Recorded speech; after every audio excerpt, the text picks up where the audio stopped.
Now, so far, if there are any questions, you can raise your hands and I can take the questions.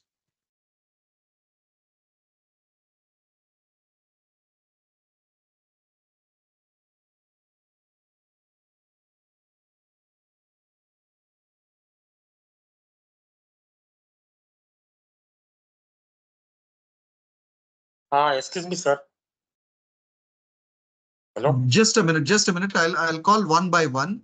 Give me a moment. I'll call the names one by one as they are appearing on the screen. Just give me a moment, please.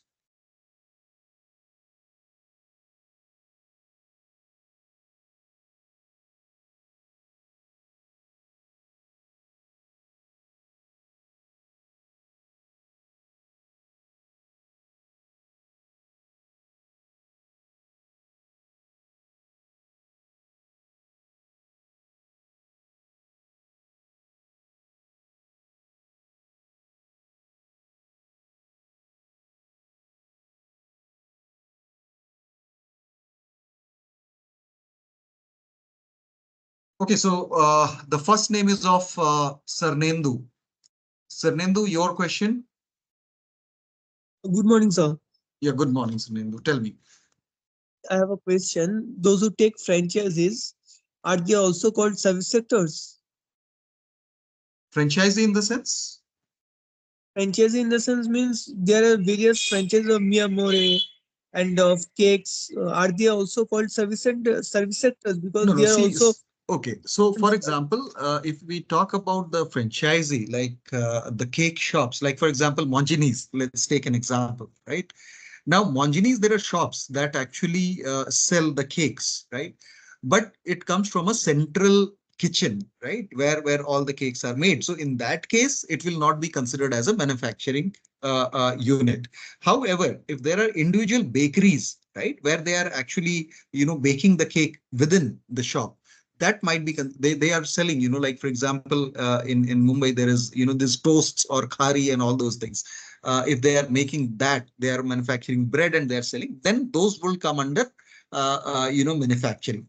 But please remember, whatever these units are, they must fulfill the requirements of the Z certification.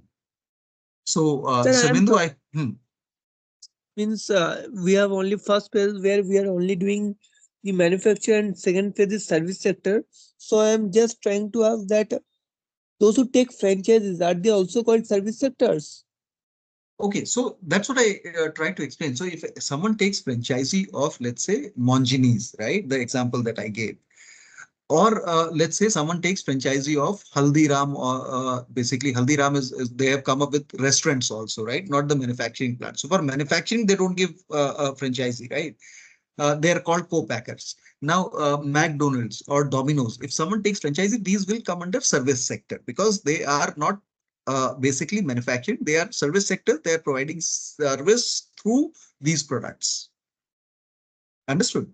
Okay, thank you. Yeah, welcome. Nishant? Nishant, your question, please. Yeah. Sir Z facilitator है जो होता है हाँ जी, वो एक ही company के साथ associate हो सकता है या मल्टीपल कंपनीज के साथ हो सकता है? नहीं, देखिए, अभी जो जेड फैसिलिटेटर है वो एक ही कंपनी के साथ एसोसिएट हो सकते हैं। ठीक है, तो अभी जो है इसको आप लोग सब ध्यान में रखें। ये आपने बहुत अच्छा क्वेश्चन किया है।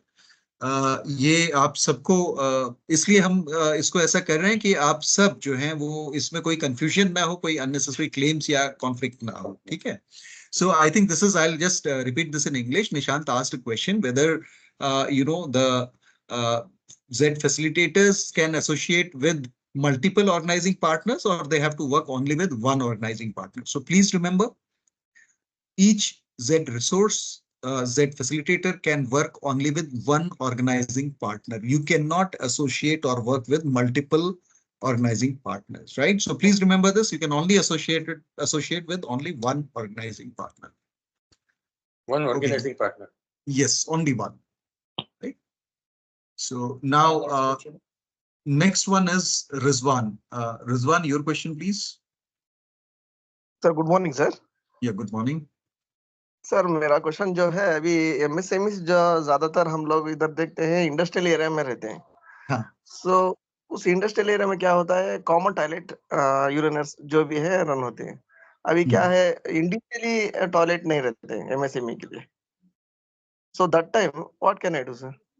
ओके, तो सी अगर मल्टीपल नहीं है, जैसे for example when we talk about industrial area, तो कई बार ऐसा होता है एक ही बिल्डिंग में बहुत सारे यूनिट्स होते हैं, राइट? सो हाँ if sir, that is so, तो उसमें there is no problem if they have a common toilet. खाली उसमें आपको ये करना है कि आप पहले वो बिल्डिंग का बाहर से एक फोटो खींच लीजिए, so that assessor will come to know कि this is a industrial building or unit, right, where there are multiple small manufacturing guys, right? So then there would be no confusion, otherwise there would be a non-conformance that would be raised, right? So this is what you need to do. Take a photograph from outside where you can see the building. There is also, usually in these kind of industrial area, there are names of all the manufacturing units within that building or within that industrial premises. So what will happen is the assessor will come to know that, okay, there are multiple units, and then when you upload a photograph of a common toilet, that is acceptable. Rejection chances ज्यादा रहते हैं sir.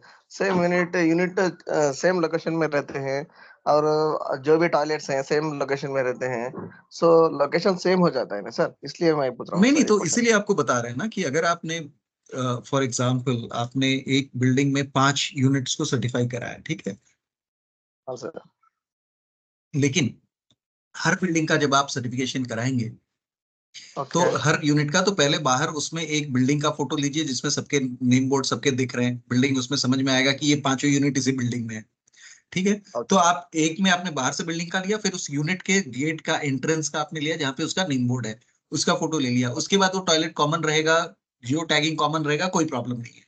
लेकिन अगर आप ये नहीं करेंगे तो कंफ्यूजन होगा, असेसर में रेज अ क्वेरी। ठीक, okay sir, thank you. Yeah, so Okay, thank you. now because Rizwan asked this question, I have answered this, but आप लोग सब एक चीज ध्यान में रखें कि जब हम क्वेश्चन आंसर के लिए whenever I open for the question answer sessions, तो जो हम कवर कर चुके हैं, आप उस पे अगर कोई सवाल है वो पूछिए, क्योंकि बहुत सारी चीजें हम आगे डिस्कस करेंगे, राइट? तो अगर आपका कुछ प्रोसेस के बारे में, एविडेंस के बारे में है कोई भी सवाल, वो आप बाद में भी पूछ सकते हैं, ठीक है? So this will help us कि हम क्विकली जो है अपना टॉपिक टाइमली कवर कर सकें। So Rizwan, I hope your question is answered, right? Yes, sir. Yes, sir. Okay, yeah. Ibrahim, good morning sir. good morning. बताइए। सर आपने बोला कि हर एमएसएमई को ZDD ऐप डाउनलोड करना चाहिए।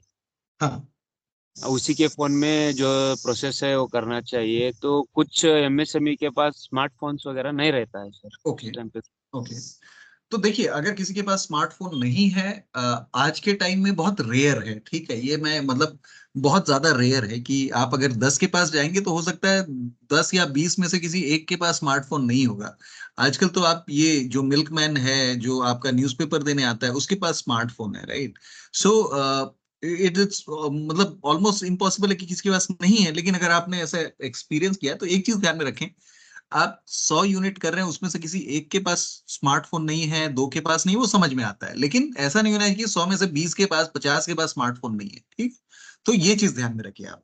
सो मेक श्योर, क्योंकि अगर आप स्मार्टफोन से उसके डाउनलोड नहीं करवाते हैं ऐप, उसका कोई ईमेल आईडी नहीं है, तो ऐसे यूनिट को अगर आप इसमें सर्टिफाई भी कराते हैं, तो अल्टीमेटली उसको उसके पास इंफॉर्मेशन नहीं पहुंचेगी ना सर्टिफिकेशन के बारे में, वो हमेशा आप पे डिपेंडेंट रहेगा। तो इसलिए आपको ये है, कहीं रिमोट एरिया में ऐसा कुछ मिला once in a while, that is okay, but otherwise I don't think कि ये बहुत कॉमन नॉर्म है कि लोगों के पास स्मार्टफोन नहीं होगा। बहुत रेयर होगा। अगर रेयर है, we will understand that, we will accept that, but ये रूटीन नहीं होना चाहिए, ठीक है इब्राहिम? जी sir, ji sir. Okay. So I'll move further. Ashish, your question, please.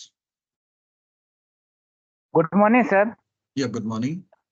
Sir मैं ये क्या था, जैसे जो दूध डेयरी वाले हैं, जो जैसे पनीर का भी करते हैं, मिठाई भी करते हैं, बेचते भी है, तो वो इसमें आ सकते हैं कि नहीं, एलिजिबल है कि नहीं? नहीं, मतलब- यूजुअली जो लोग छोटी छोटी डेयरी, जैसे जो दूध एक टैंक रख लिया है और उसमें दूध भर के रखते हैं, हाँ। और वो छुट्टा बेचते हैं, मिठाई। रिटेल में बेचते हैं, या पनीर रखा है उन्होंने थोड़ा दही, तो ये मैन्युफैक्चरिंग में हाँ, नहीं आएंगे, ये सर्विस प्रोवाइड कर रहे हैं, क्योंकि ये वहीं पे नहीं बनाते हैं। ठीक है, दूध जो है उनके पास कहीं टैंकर में से आता है, वो अपने टैंक में ट्रांसफर कर लेते हैं और वो लोगों हाँ, को रिटेल में छुट्टा बेचते हैं। तो ये लोग मैन्युफैक्चरिंग में नहीं आएंगे। ठीक है, हाँ। ओके सर, या thank you sir. Welcome. Rajesh Kumar.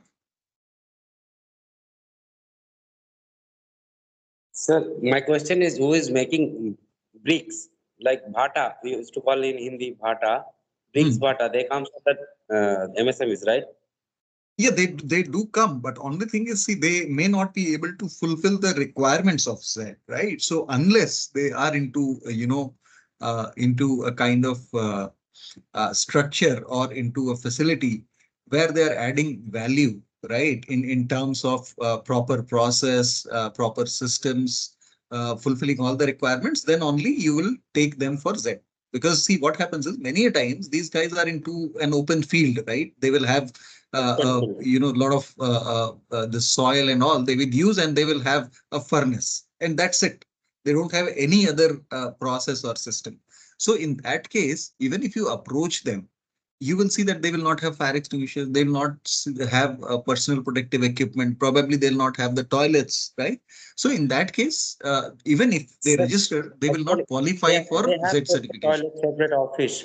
In office room, they can use the extinguishers and all. Right? No. So Office if they room. have office room, but still, that's what I'm saying. See, technically, if we look at, the requirements, what I'm saying is, technically, they may fall under, this category. But if they are not able to fulfill the requirements of Z, then they will not be Okay. eligible, right? There are multiple requirements. They need to have their, trainings done. They need to have fire extinguishers. They need to have PPE kits.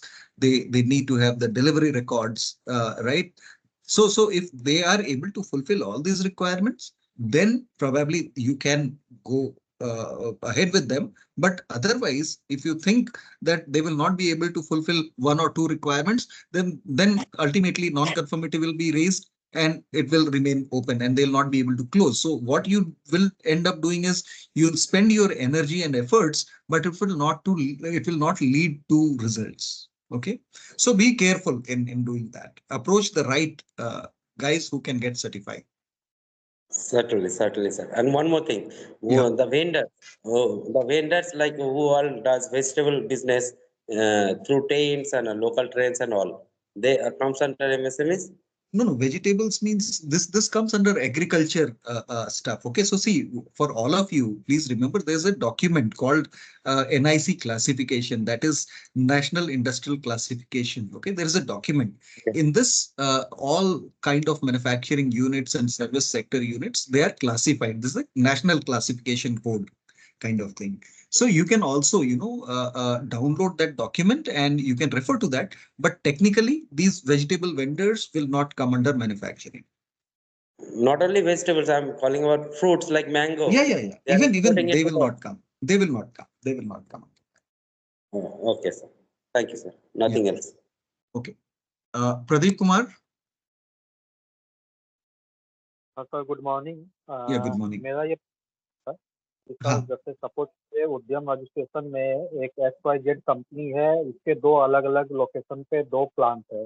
हाँ. मे भी हो सकता है same product ही अलग अलग plant पे production कर रहे हो, या फिर हो सकता है वो डिफरेंट प्रोडक्ट भी प्लांट पे अपना मैन्युफैक्चरिंग कर रहे हैं, लेकिन कंपनी नेम एक ही है, उद्यम नंबर एक ही है और ऑनर जो है उसका वो भी एक ही है। तो अगर वो कहता है कि हमें दोनों प्लांट का अपना जेड सर्टिफिकेशन करवाना है, तो क्या ये पॉसिबिलिटी है कि हम दोनों का कर पाए? हाँ, ये पॉसिबिलिटी है। देखिए, खाली इसमें दो चीजें आपको ध्यान में रखनी होंगी। एक कि उद्यम तो मान लीजिए कॉमन हो सकता है, एक ही उद्यम हो सकता है, एक ही ओनर हो सकता है, लेकिन उसकी मल्टीपल यूनिट्स हो सकती है। ठीक है, 2 या 3 फैक्ट्री, 5 फैक्ट्री, 10 फैक्ट्री हो सकती है। तो आपको ये ध्यान में रखना है कि कंपनी जो है उसका एड्रेस अलग होना चाहिए। ठीक है, ऐसा नहीं हो कि एक ही उन्होंने शेड ले लिया, एक ही गाला ले लिया और उसी में वो 3 अलग अलग प्रोडक्ट बना रहे हैं और वो कह रहे हैं कि ये 3 अलग अलग कंपनी है। वैसा नहीं होगा। तो यदि उद्यम पे वो उनकी जितनी भी फैक्ट्रीज हैं, यूनिट्स हैं, वो अलग अलग एड्रेस के साथ अगर रजिस्टर्ड हैं, तो उनको आप सर्टिफाई अलग अलग करवा सकते हैं। तो उनका प्रोसेस तो रजिस्ट्रेशन का वो तो एक ही सिंगल प्रोसेस होगा। नहीं, देखिए आपको हर यूनिट को अलग अलग, जैसे कि उद्यम में जब आप जाएंगे, जब उद्यम आप ऑलरेडी जेड पे काम कर चुके हैं, जी जी जी। तो जब आप उद्यम का उद्यम नंबर और मोबाइल नंबर डालते हैं तो आपके सामने उस यूनिट की सारी डिटेल्स आ जाती हैं, राइट। उसमें उसका नाम आ जाता है, उसमें अगर उसकी यूनिट्स सिर्फ एक यूनिट है तो एक ही यूनिट नजर आएगी, अगर 3 यूनिट है तो 3 अलग अलग नजर आएंगी। और अगर उनमें ओके पता अलग अलग है तो आप उनको सबको रजिस्टर कर सकते हैं, लेकिन एक एक करके करना पड़ेगा, आप एक ही साथ नहीं कर पाएंगे। तो पहले एक यूनिट को ओके रजिस्टर करिए, फिर दूसरे को करिए, फिर तीसरे को करिए। Okay okay sir. या सती बाबू। Good morning, sir. या good morning. Sir, actually, what is difference between with the JED facilitator certificate holder and without JED facilitator certificate holder, sir? No, see, Z. I didn't get your question very clearly. Can you repeat it? Actually, sir, अभी वो Z facilitator का certificate दे रहे हैं ना sir exam होने के बाद, ये तो जेड सर्टिफिकेट ना जेड सर्टिफिकेट का और डिफरेंस बिटवीन एंड बिना जेड सर्टिफिकेट होल्डर रहता है ना सर, ये दोनों का डिफरेंस क्या मैं पूछ रहा हूँ sir. Okay. So you mean to say that the guys who will now qualify this training program and who will go on ground, and the guys who are not trained in this program and they will go to help the MSMEs to get certified, right? These two things. हाँ sir. तो इसमें देखिए, इसमें basically now it will be only the guys who have attended this training program and who have passed the examination, only they will be able to work with the organizing partners.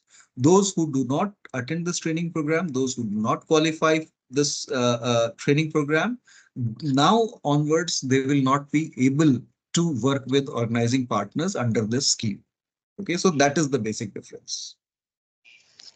अच्छा, मैं क्या सोच रहा हूँ sir, अभी gold certificate करने time में ये कंसल्टेंसी का ये को प्रोफाइल अपलोड करना पड़ता है ना, जैसे ये ब्रॉन्ज सर्टिफिकेट करने वाले को कुछ आईडी पासवर्ड जैसा कुछ देता है क्या, ऐसा मैं सोच के वो क्वेश्चन पूछा सर। नहीं, देखिए गोल्ड सिल्वर का भी जो है अभी सभी में आईडी तो जनरेट होता ही है, ठीक है, लेकिन आपको खाली ये है कि अभी आप लोग जो ट्रेनिंग प्रोग्राम में यहाँ पे आए हैं, आज के बाद सिर्फ जो लोग ये ट्रेनिंग प्रोग्राम अटेंड किए हैं, ये लोग ही, चाहे वो ब्रॉन्ज हो, सिल्वर हो या गोल्ड हो, उसमें ये लोग ही यूजुअली जा सकते हैं, स्पेशली ब्रॉन्ज के लिए, राइट। सिल्वर और गोल्ड में there are other organisations also that might get, जैसे असेसमेंट एजेंसीज हैं, उनके क्लाइंट्स है, वो उनको भी लेकर आ सकते हैं, राइट। बट ब्रॉन्ज के लिए जो ऑर्गेनाइजिंग पार्टनर के साथ जो लोग काम करेंगे, अब ऑर्गेनाइजिंग पार्टनर के साथ वो सिल्वर गोल्ड के लिए भी काम कर सकते हैं, लेकिन जो भी ऑर्गेनाइजिंग पार्टनर के साथ काम करेंगे, जैसे आप लोग हैं, तो बिना इस ट्रेनिंग के, बिना इस एग्जाम को पास किए आप नहीं काम कर पाएंगे आगे। अच्छा अच्छा, ठीक है, thank you sir. You welcome. Sarnendu. I have a small question, that is, I have heard that we get paid when we fill out each forms, correct? Hello? Okay, so is that all that you heard or there's something more? No, just a simple question. We get paid according to the forms. So I want to ask that by deduction from their account, so how will we get paid? That's it. Okay, see, basically, I'll tell you, I don't know what kind of agreement you get into with your organizing partner. Okay, so they might, give you on filling a form or something, but for the organizing partners, Quality Council of India, we make the payment to them only once an MSME is certified. Okay, if MSME is certified, then only they get the payment for that particular MSME. If someone has registered but not completed the certification, no payment is made. That is the terms and condition. Yeah. At that, I want to know that we get paid if we do the ID from our side, correct? Yes. So we register from their mobile. So how will we get paid? No. See, so it's not that it's your mobile that captures the details. What happens is, if you register through their mobile, right? What happens is there is a Z ID that gets generated, right? For every MSME that gets registered on Z, there is a unique Z ID. So when you help someone register and get certified, what you have to do is you have to note down that Z ID. You'll have to ask, like, for example, it would be the email ID of the MSME, right? So you say that, okay, you got registered. Now you'll get the Z ID on your email ID. And that is where you have to, take that ZID and share it with your organizing partner or the guy, the company that you're working with. And that is what they will share with us. So it's not that if you are not, using your own mobile, you will not get the claim. You can get the claim because ZID is unique to the MSME, and that is the number that you need to note down. Sir, may I know that where the ZID, we will get the ZID? Means in their email or in their phone via? It will be in the email. So, Sarnendu, we will go through the process of application, right? Registration process. So during that process, I will explain you where this ZID comes in. Okay, so sir, just thank wait you. for some time. Yeah. Okay, so next one is Amrit Reddy. Amrit, Yes, good morning, sir. good morning. Tell me. My question was, when we are visiting the MSME units, most of the cases, the MSME owners are who are the sole proprietors. They are not available in the units. They are mostly there in outstations or in their other trips. They are Okay. on business trips. So mostly we are having only availability of their managing MDs or any supervisors or managers or accountants. We are getting availability. So in that case, what we should do, sir?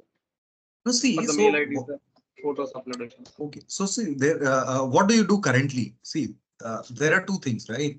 One is if the owners are not there or decision makers are not there, probably they will ask you to come back again, right? Second way is there may be some manager or some senior person. So when you explain them and you find them that they have got convinced, so you can ask them to, whether they are authorized. See, one thing is like owner may be traveling or he may be out of the town or he may not be at the unit, but he has authorized a particular representative, right? It's not necessary that the owner will be there. There may be a general manager or there may be a CEO or someone who can take the decisions. So if that person is there, it's fine. If not, then you can ask them that can you connect me to your boss or the owner so that I can talk to him and explain him about the things, right? So that is how you'll have to do. Otherwise, if they are not there and they say that without them you cannot proceed, then you'll have to follow what they say. So I hope I answered your question, Amrit. Regarding mail ID, sir. Regarding mail ID, we should use no. In that case. No, so they will provide the mail ID. See, there are two things. One is it can be individual's mail ID, right? Or it can be company's email ID. There are two things, right? One is like, for example, I have my personal email ID, which is on Gmail. But because I'm working with Quality Council of India, I have my official email ID also. So every organization has some generic, email ID also. So you'll have to ask them, like, which is the email ID that can be accessed immediately? Because you say that the moment you start the registration process, you will get, the ZID and password on that email ID. So which is the one that you would like to use for the registration? So if they say it is my owner's, only that has to be done. So you'll have to tell them that, okay, you'll have to talk to your owner and you'll have to ask him that please share the ZID and password the moment it comes, right? And you can use that opportunity to talk to the owner also. So that is how you'll have to, depending on the situation, you will have to accordingly take the call. So I hope that is answered. Now I'll move on to Ashish Sisodia. Sir बहुत से क्या unit के owner बोलते हैं कि ये तो हम खुद ही कर सकते हैं डाउनलोड करके, तुम्हारी जरूरत क्या है? हेलो, ठीक है, हेलो, तो अगर हाँ मैं सुन रहा हूँ। तो हाँ, देखिए अगर बोलते हैं कि ये हाँ देखिए हाँ, तुम्हारी कोई आवश्यकता ही नहीं है, तुमको हम हमारे पर्सनल जानकारी क्यों दे, हम खुद ही डाउनलोड कर लेंगे, खुद ही फोटो खींच लेंगे, खुद ही कर देंगे, ऐसा है। ठीक है, तो ठीक है, जवाब दें? तो आप उनको कह दीजिए कि ठीक है सर, आप खुद कर लेंगे, बहुत अच्छी बात है। मेरा तो काम यही है कि मैं आपको ये समझाऊं कि जेड क्या है। अगर आप इसमें अवेयर हो गए, आप खुद से करना चाहते हैं तो आप कर सकते हैं। ये मेरा, आप अपना नंबर दे दीजिए कि अगर आपको कोई दिक्कत आती है तो आप मुझे कॉल कर सकते हैं। ठीक है, खाली आप ये तो अगर कोई मान नहीं रहा है तब, लेकिन अगर आपको कन्विंस करना है किसी को तो आप उसको ये कहिए कि सर आप खुद से भी कर सकते हैं, लेकिन इसके प्रोसेस के बाद मैं, अगर आप मुझे मेरी मदद लेते हैं तो मैं आपको डैशबोर्ड में बता दूंगा कि आप आगे के फायदे कैसे ले सकते हैं, जो जेड में फायदे मिलने वाले हैं, क्या फायदे हैं वो आपको बता सकता हूँ, वो कैसे ले सकते हैं। तो जब उनको लगेगा कि आप उनका कुछ वैल्यू ऐड करेंगे तो वो आपसे आपसे करवाएंगे, आपको ZID मिल जाएगा। लेकिन अगर कोई कहता है नहीं मुझे आपसे करवाना ही नहीं है, मैं खुद से कर लूंगा, तो ठीक है, आप उसको छोड़ के आगे बढ़ जाइए। आपने अपना कम से कम इतना अच्छा काम तो किया कि आपने उसको जेड के बारे में बता दिया, वो खुद से भी कर सकता है, दैट इज फाइन। तो ऐसे आपको 10 में से एक आध कोई ऐसा मिलेगा, but that is okay. I think that is part and parcel of जो हम कर रहे हैं। Okay sir, thank you. Yeah you welcome. Rahul Kumar. Sir नमस्कार सर। नमस्कार, बताइए राहुल। सर मुझे जानकारी ये चाहिए थी कि जैसे हम फील्ड पे जाते हैं और फैक्ट्री ओनर से मिलते हैं या कॉल पे बात कर रहे हैं, तो वो रिजेक्शन बहुत ज्यादा आते हैं और वो लोग बोलते हैं कि इसकी कोई बेनिफिट नहीं है, जबकि मैंने उनको जितने भी बेनिफिट है बता दिए। बताने के बाद वो बोलते हैं कि मुझे नहीं बनवाना है, इसमें कोई बेनिफिट ही नहीं, मुझे कोई कर्ज नहीं लेना, मुझे कुछ भी नहीं चाहिए। सर किस ठीक है। चीजों को देखा जाए?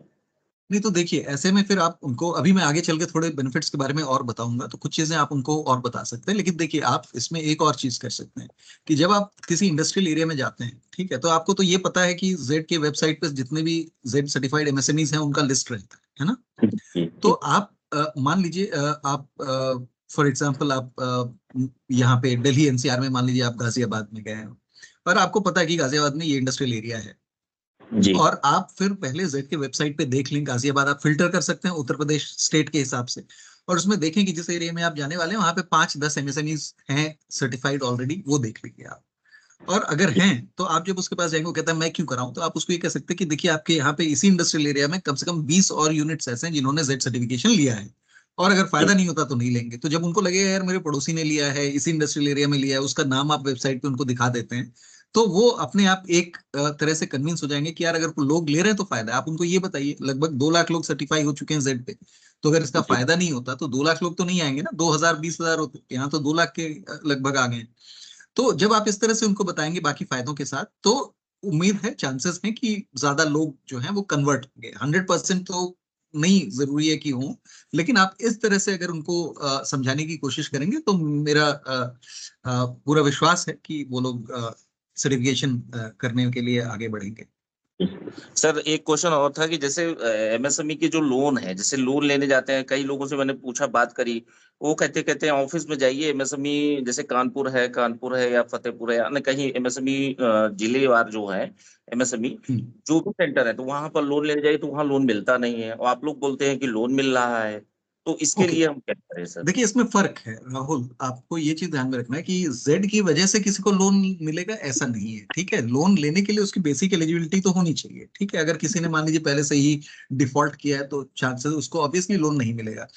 जेड का क्या कहता है कि जेड स्कीम का फायदा ये है कि यदि कोई लोन लेने के लिए एलिजिबल है, तो जो भी लोन लेता है उस पर जो भी इंटरेस्ट रेट है उसके ऊपर उनको छूट मिलती है, जो प्रोसेसिंग फी है उसके ऊपर उनको छूट मिलती है, ठीक है। तो ये जेड का ये फायदा, ऐसा नहीं कि जेड मिल गया तो आप लोन के लिए एलिजिबल हो गए, ऐसा नहीं है, ठीक है। तो आपको सही इंफॉर्मेशन देनी है। अगर कोई कहता है मेरे को तो लोन ही नहीं मिल रहा है, तो आप उनको बोले सर आपको लोन नहीं मिल रहा है, या लोन पे इंटरेस्ट रेट वगैरह पे छूट नहीं मिल रही है जो जेड दिलाता है।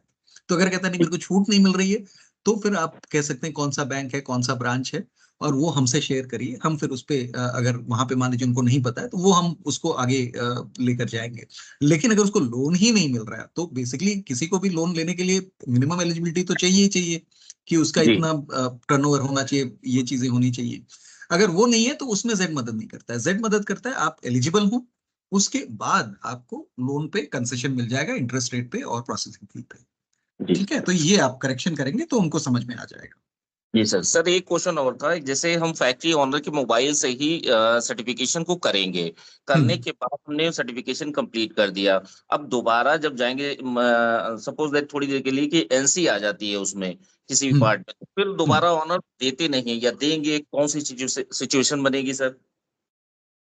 नहीं देखिए, तो अगर आप उसके पास ऐप है तो देखिए, अगर आपने उसको अच्छी तरह से समझा के किया, जैसे कि मैंने आपको बताया कि आप लोगों का काम ये है कि आप उनको समझाएं कि फायदा क्या है, इसके रिक्वायरमेंट्स क्या हैं, उनको ये सब जब चीजें बताएंगे तो उनका आपके ऊपर एक विश्वास आएगा, ठीक है। तो उनके ऐप पे आप कराते हैं तो आप अगर आप अगले दिन देखिए कि वेबसाइट पे उनका नाम आया या नहीं आया, या वेबसाइट छोड़ दीजिए, एक जब हम सेल्स में रहते हैं या किसी भी कस्टमर सर्विस में रहते हैं, तो एक बहुत इंपॉर्टेंट चीज होती है कि हम एक रिलेशन डेवलप करें, राइट। तो जब आपने सर्टिफिकेशन मान लीजिए उसको प्रोसेस करवा दिया, आप अगले दिन या 2 दिन के बाद आप उनको फोन कर लें, सर आपका सर्टिफिकेशन उम्मीद है हो गया होगा।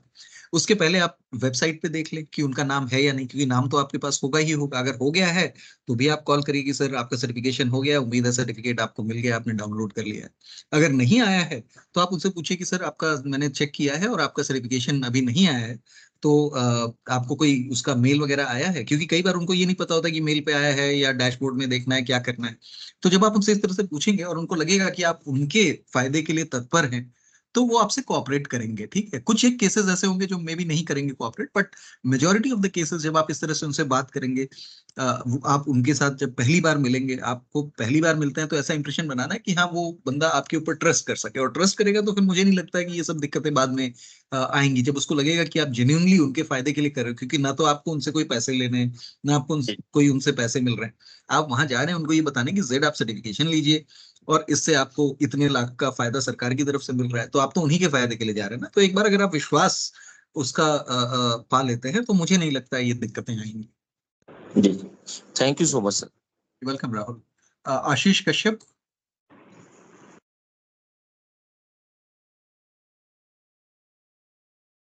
Yes sir, hello. हाँ आशीष बोलिए।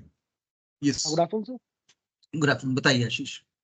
सर मेरा एक बेसिक सा क्वेश्चन था कि जैसे हमारे पास ये ट्रेनिंग के लिए लिंक आया था, तो हाँ उसमें 2 ऑप्शन उसमें 2 ऑप्शन थे कि आप फ्रीलांस वर्क कर रहे हैं या किसी कंसल्टेंसी के थ्रू वर्क कर रहे हैं।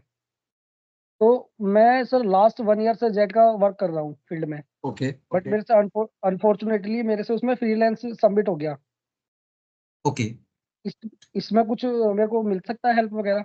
नहीं देखिए, इसमें कोई दिक्कत नहीं। जैसे अगर मान लीजिए आपने फ्रीलांसर करके हेल्प कर दिया, लेकिन आप किसी के द्वारा नॉमिनेट किए गए हैं, तो कोई दिक्कत नहीं है। आप उनके साथ आप फ्रीलांसर ही हैं, वो हम रिकॉर्ड में देख लेंगे। आप किसी भी ऑर्गेनाइजिंग पार्टनर के साथ जिनके साथ भी आप जुड़े हुए हैं, अल्टीमेटली वो हमारे रिकॉर्ड में आ जाएगा। ठीक है, तो आप उसके लिए परेशान मत होइए, वो उससे कोई दिक्कत नहीं होगी।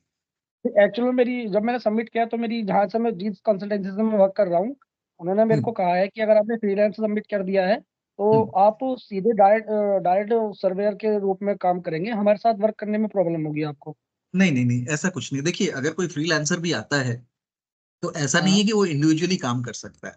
फ्रीलांसर जो भी आएगा, फ्रीलांसर का मतलब ये कि कोई आ रहा है वो जेड पे काम करना चाहता है, लेकिन इस ट्रेनिंग के बाद जब उसको ये सर्टिफिकेट मतलब ये एग्जाम क्वालिफाई कर लेता है, तो वो एलिजिबल हो जाता है किसी भी ऑर्गेनाइजिंग पार्टनर के साथ जुड़ के जेड पे काम करने के लिए। इंडिविजुअली नहीं कर सकते। ठीक है, तो उनको आप बताइए कि ऐसी कोई बात नहीं है। उनको अगर कोई दिक्कत है, कोई शक है फिर भी, तो वो हमारे टीम से बात कर सकते हैं।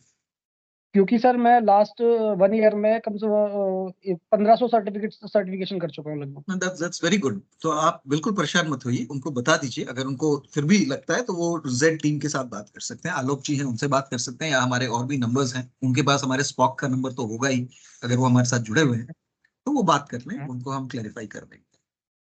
Okay sir, thank you sir, thank you. You are welcome. Ashish. Mahesh, आपका सवाल मैं लेने के पहले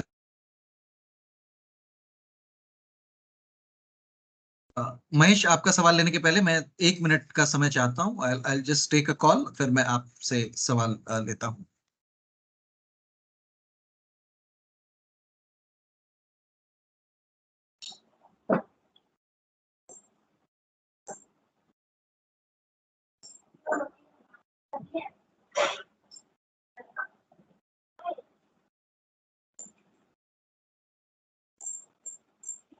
हेलो।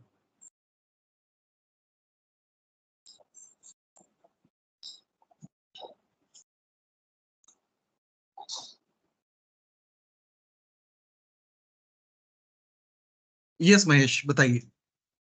सर जैसे छोटे छोटे एमएसएमई होते हैं, आयरन स्टील फर्नीचर हाँ। और फर्नीचर वाले वुड फर्नीचर, तो इनको मतलब जैसे स्टील फर्नीचर वाले जो होते हैं वो बोलते हैं कि सर हमें फायर सेफ्टी तो जरूरत पड़ती ही नहीं है। ओके, देखिए, ये आपको उनको समझाना है कि फायर, जैसे उनको लगता है कि स्टील का चीज बना रहे हैं या फर्नीचर बना रहे हैं, अब उसमें अगर मान लीजिए बिजली का तो इस्तेमाल होगा ही, वेल्डिंग करते ही होंगे। ठीक है, अब उससे क्या हुआ, शॉर्ट सर्किट हो गई, कुछ हो गया, मान लीजिए आग लग गई, तो उससे कैसे बचेंगे? आए दिन न्यूज में आता रहता है कि फैक्ट्री में आग लग गई और इतने लोग जो हैं वो मतलब मर गए या घायल हो गए। तो ये सारी चीजें जो हैं ये आपको जो है इंश्योर करनी होंगी कि आप ये बताएं उनको कि ये आपके फायदे के लिए। दूसरा, कोई भी मैन्युफैक्चरिंग यूनिट है तो उसको लीगली फायर एक्सटिंग्विशर रखना अनिवार्य है।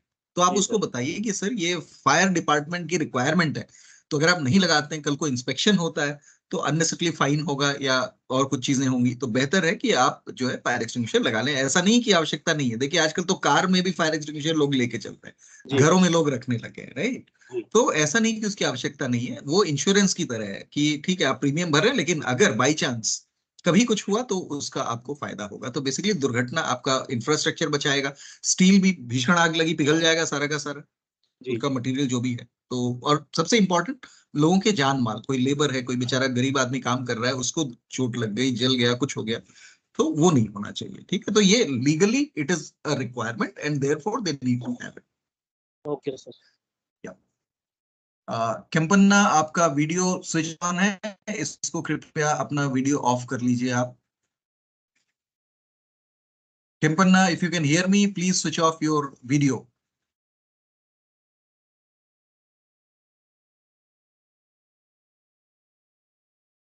Okay, so Aman Dubey. Sir जी सर, नमस्ते। नमस्ते, बताएं। सर अभी हम एक एमएसएमई जेड लाइसेंस एक फैक्ट्री को बना के देते हैं सर। जेड लाइसेंस नहीं, जेड सर्टिफिकेशन है। हाँ वही सर, बना के देते हैं ना सर। हाँ। तो क्या करते हैं कि 4 लोग से बात करते हैं कि मेरे पास ये लाइसेंस है, ये सर्टिफिकेट है, वो के बोलते हैं।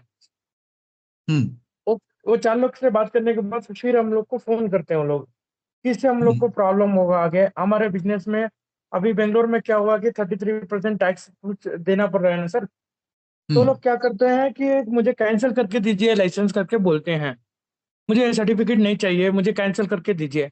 तो हम लोग क्या कर सकते हैं सर उसके लिए? नहीं देखिए मन, पहली चीज जेड जैसे है, ये आप करेक्शन हमेशा रखिए कि सर्टिफिकेशन है, ठीक है, ये वॉलंटरी सर्टिफिकेशन है और इसकी वजह से कोई किसी के ऊपर टैक्स लगेगा ऐसा नहीं है, ठीक है। ये ना तो इसकी वजह से उसके ऊपर कोई एक्स्ट्रा सरकार की तरफ से फोरसाइट होगा या ओवरसाइट होगा, ऐसा कुछ भी नहीं है। जेड सर्टिफिकेशन एमएसएमई के फायदे के लिए है, यानी कि उनको एक रिकॉग्निशन मिलता है, भारत सरकार का एक सर्टिफिकेट मिलता है कि उनकी प्रोसेस और सिस्टम जो है वो जेड जीरो इफेक्ट प्रैक्टिसेस के आधार पे है और उससे उनको कई लाख रुपए का सरकार की तरफ से फायदा मिलता है। तो आपको उनको ये बताना है, आप उनको ये बताइए कि आप किसी से भी बात कर लीजिए, मतलब जैसे मैंने आपको बताया कि पहले आप उनको समझाइए कि करीब 2 लाख लोग जेड सर्टिफाइड हैं, राइट। अगर ऐसी कोई दिक्कत होती तो इतने लोग नहीं आते यहाँ पे। फिर आप उनके एरिया में, उस इंडस्ट्रियल एरिया में वेबसाइट पे देख लीजिए कितने यूनिट्स है, आप बताइए और उनको समझाइए कि जेड की वजह से कोई आपके ऊपर टैक्स नहीं लगने वाला है। दूसरा, जेड कंपलसरी भी नहीं है, ऐसा नहीं है कि मैंडेटरी है कि आपको जबरदस्ती लेना है। तो अगर आप लेना चाहते हैं ठीक है, लेकिन इससे आप उनको फायदा समझिए, इसके लिए कोई नुकसान नहीं है इसको लेने से, राइट। कोई टैक्स वैक्स का कोई चक्कर जेड की वजह से नहीं होने वाला है। तो ये आप उनको क्लियरली समझाइए और मेरे ख्याल से उसके बाद वो समझ जाएंगे। जी sir, thank you. Okay, you welcome. Doctor Mridul. Good morning sir. Yeah बताइए। सर जैसा कि अभी मैं कुछ देर पहले एक भाई सवाल कर रहे थे, बहुत अच्छे सवाल थे और काफी प्रैक्टिकली उन्होंने देखा, तो मेरे सामने भी वो सवाल कई बार आए। मैं यूपी बस चंडीगढ़ से बात कर रहा हूँ। तो कुछ क्लाइंट बात करते हैं, कुछ कस्टमर की बात करते हैं, कुछ एमएसएमई ये पूछती हैं कि कितनी छूट मिलेगी लोन में, तो क्या उनका क्राइटेरिया हमको बताना है? नहीं, लोन पे कितनी छूट मिलेगी उनको, जी ये सवाल है। तो देखिए, आप अगर जेड के वेबसाइट पे आप जाएंगे तो वहां पे आप ये देखेंगे कि हमारा एक जेड का ब्रोशर है, ऊपर से अगर आप उसमें बेनिफिट्स वाले कॉलम पे जाएंगे तो वहां आप देखेंगे करीब 17 बैंक हैं जिनका नाम दिया हुआ है, जिन लोगों ने जेड सर्टिफाइड एमएसएमईज के लिए कंसेशन, ये छूट दी हुई है इंटरेस्ट रेट पे और प्रोसेसिंग फी पे। तो सबका अलग अलग वेरी करता है, राइट। तो जैसे फॉर एग्जांपल अगर हम बात करें एयू स्मॉल बैंक, तो अगर गोल्ड सर्टिफाइड कंपनी है तो वो 2.25% तक का लोन पे इंटरेस्ट रेट पे कंसेशन देते हैं। तो हर बैंक का, सिल्वर पे है थोड़ा कम देंगे, तो हर बैंक का अलग अलग है। तो यदि कोई चाहता है तो एक चीज मैं जब आप लोगों को वेबसाइट दिखाऊंगा तो उस पर आप लोगों को ये भी दिखाऊंगा कि आप कहाँ से वो डॉक्यूमेंट डाउनलोड कर सकते हैं, ताकि उसमें आपको वो रेडी रेफरेंस रहेगा। और किसी को चाहिए तो वो लोग, आप जब किसी एमएसएमई के पास जाते हैं उनको आप व्हाट्सएप भी कर दीजिए कि इसमें आपके सारे फायदे, जेड के प्रोसेस, सब कुछ लिखा हुआ है और वो वहां प्रत्यक्ष देख सकते हैं, ठीक है। तो इससे कोई कंफ्यूजन नहीं रहेगी। ओके। उसके अलावा सर एक सवाल ये भी है कि जैसे लगभग 60 से 70 ऑलरेडी एक ही जगह पे हमने किए हैं सर्टिफिकेशन, मतलब एक एरिया है, लगभग 70 गेस्ट हमने किए हैं वहाँ। उसके बावजूद भी, वहाँ बताने के बावजूद के देखिए आपके आसपास इतने लोगों ने कराया है, इसके बहुत सारे बेनिफिट्स हैं, तब भी लोग कुछ ऐसी बातें करते हैं कि गवर्नमेंट फालतू में पागल बना रही है, उसका कोई फायदा नहीं है। और अभी BIS आ चुका है, BIS में इतना सारा पैसा हमसे ये लोग ले रहे हैं, तो उस कंडीशन में क्या हमको जवाब देना है? BIS ऑलरेडी मार्केट में है सर। नहीं तो देखो, BIS जो है वो प्रोडक्ट सर्टिफिकेशन लार्जली देता है, ठीक है। दूसरा चीज, जेड जो है ये मिनिस्ट्री ऑफ MSME की स्कीम है, तो आपको उनको ये समझाना है कि जेड जो है ये प्रोसेस और सिस्टम का सर्टिफिकेशन है। BIS का जो लाइसेंस होता है वो बेसिकली प्रोडक्ट के लिए होता है।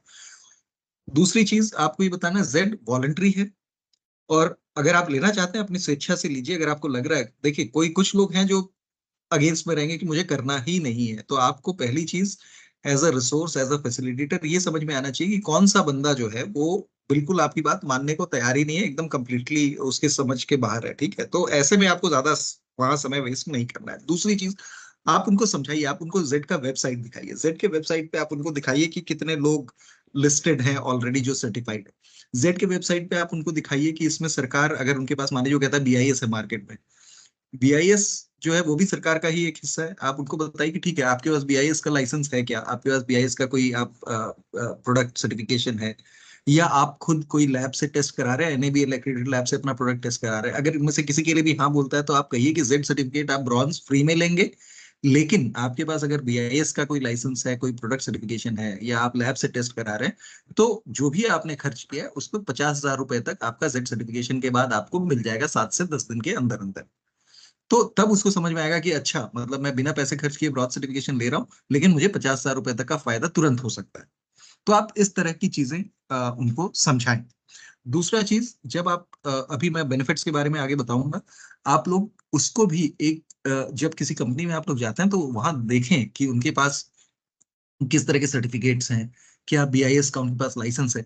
तो आपके लिए एक पिच तैयार हो जाएगी कि अच्छा, आपके पास इस तरह का सर्टिफिकेट है, और जेड का एक पहला फायदा है कि आप सर्टिफिकेशन जैसे ही जेड का लेते हैं ब्रॉन्ज बिना पैसे के, आपको 50,000 रुपए तक जो है आपने जो खर्चा किया है ये सर्टिफिकेट लेने के लिए वो भी मिल जाएगा। तो इससे एक तुरंत उनके लिए एक पुल फैक्टर क्रिएट हो जाता है, वो तुरंत बोलेगा कि अच्छा भाई करवा दो, ठीक है। तो दूसरा, जैसे जैसे लोग ये फायदा लें, अगर आपके जो आपने जिनको सर्टिफाई कराया है, तो उनसे एक संपर्क बनाए रखें। जैसे किसी ने मान लीजिए 10 दिन बाद किसी ने ले लिया, उसको ये फाइनेंशियल बेनिफिट मिल गया 50,000 का, तो आप एक लिस्ट बना लीजिए कि इन इन लोगों को ये बेनिफिट मिला हुआ है, ताकि जब अगली बार जैसे कोई ये इस तरह का बंदा मिले कि यार ये तो पागल बना रहे हैं या बेवकूफ बना रहे हैं, आप उनको बोले सर मैंने इतने लोगों को सर्टिफाई करा है, इसमें से ये 10 लोग हैं, इनको 50,000 रुपए मिल गए, 7 से 10 दिन के अंदर, आप चाहिए तो मैं आपकी बात करा देता हूँ, ठीक है। तो जब आप इस तरह की चीजें करेंगे तो अपने आप लोगों का कॉन्फिडेंस बढ़ेगा। और जेड, आपको पहले आपको ये विश्वास होना चाहिए कि जेड जो है ये वाकई में हमारी MSMEs के इंप्रूवमेंट के लिए, सरकार इसके प्रति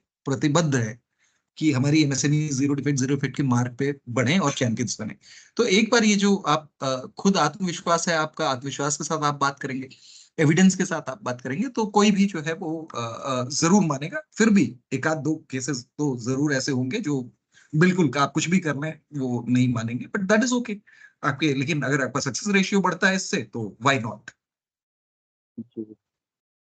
सर उसके अलावा एक हमारे मृदुल, पास थोड़ा जोर से बोलेंगे, आपकी आवाज थोड़ी इको भी हो रही है, तो if you can speak a little louder. तो सर उसके अलावा एक ये था कि एक हमारे पास छोटा सा एक लीफलेट टाइप का भेजा हुआ था, सॉफ्ट कॉपी, जिसमें कुछ बेनिफिट्स का जिक्र किया था। जिसमें एक बेनिफिट है कि कई सारे डिपार्टमेंट्स हैं जिनमें आपको फायदा मिलता है, जैसे quality council of India, MSME development institute, bureau of India standard, state government, MSME implement agencies and industries association. तो इनके जो फायदे हैं वो अलग अलग फायदे होंगे। नहीं, ये कहाँ से, मतलब ये जेड से रिलेटेड है या कोई और कुछ है ये? रिलेटेड है जेड, इसमें जेड मेरे पास में एक उसका सॉफ्ट कॉपी है, मैं भेजूंगा आपको। अगर आप देख के उसमें बताइएगा कि ये ठीक है, सारे इसमें जो जो आपको मेल वगैरह है ना, आप उसको भेज दें एक बार, फिर हमारी टीम डिस्कस करेगी। क्योंकि ऐसा नहीं है कि जैसे क्वालिटी काउंसिल ऑफ इंडिया से, जेड स्कीम में क्वालिटी काउंसिल ऑफ इंडिया से कोई अलग से फायदा नहीं है, ठीक है। टूल रूम्स या इन लोगों से कोई अलग से फायदा नहीं है। जेड में सिर्फ वही फायदे हैं जो जेड के वेबसाइट पे दिए गए हैं। उसके अलावा कोई अगर क्लेम करता है कि इस डिपार्टमेंट से ये फायदा मिल जाएगा, उस डिपार्टमेंट से ये फायदा मिल जाएगा, तो वो सही नहीं है। आप वेबसाइट पे पहले कंफर्म कर लें, अगर उसमें नहीं है तो आप मान के चलें कि वो ऐसे ही गलत इंफॉर्मेशन दे रहा है।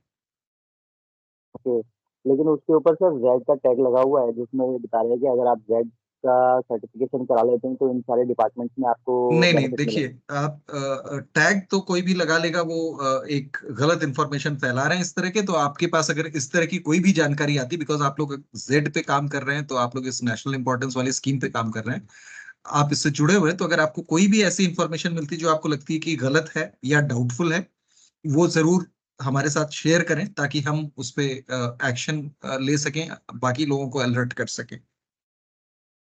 ठीक है, बिल्कुल। बाकी बीआईएस का जो था उसमें भी एक क्वेश्चन भी आया था मेरे सामने कि बीआईएस अगर हम कराते हैं तो मतलब अगर हम जेड कराते हैं तो क्या हमें बीआईएस में कोई छूट मिलेगी? नहीं, उसमें छूट नहीं मिलेगी, लेकिन अगर वो बीआईएस का कोई लाइसेंस लेते हैं, आप कोई प्रोडक्ट सर्टिफिकेशन लेते हैं, तो जो भी उस पर खर्च करेंगे उस पर अप टू 50,000 रुपीज जो है उनको रिम्बर्स हो जाएगा, उनके अकाउंट में क्रेडिट हो जाएगा। तो इन अ वे उसको आप चाहे छूट मान के चलें या चाहे रिम्बर्समेंट, अल्टीमेटली 50,000 रुपए तक का तो फायदा उनको होगा ही। ओके, या ठीक है sir, thank you. you're welcome, Mridul. Now, before I take next question, just give me a moment, please. थोड़ा मुझे समय दीजिए अगला सवाल लेने के पहले।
Okay, so I think there are, 4 more hands raised. So before, we move ahead, let me answer these 4. So Sati Babu, Devdatta, Sarnendu, Ashish, Rakesh.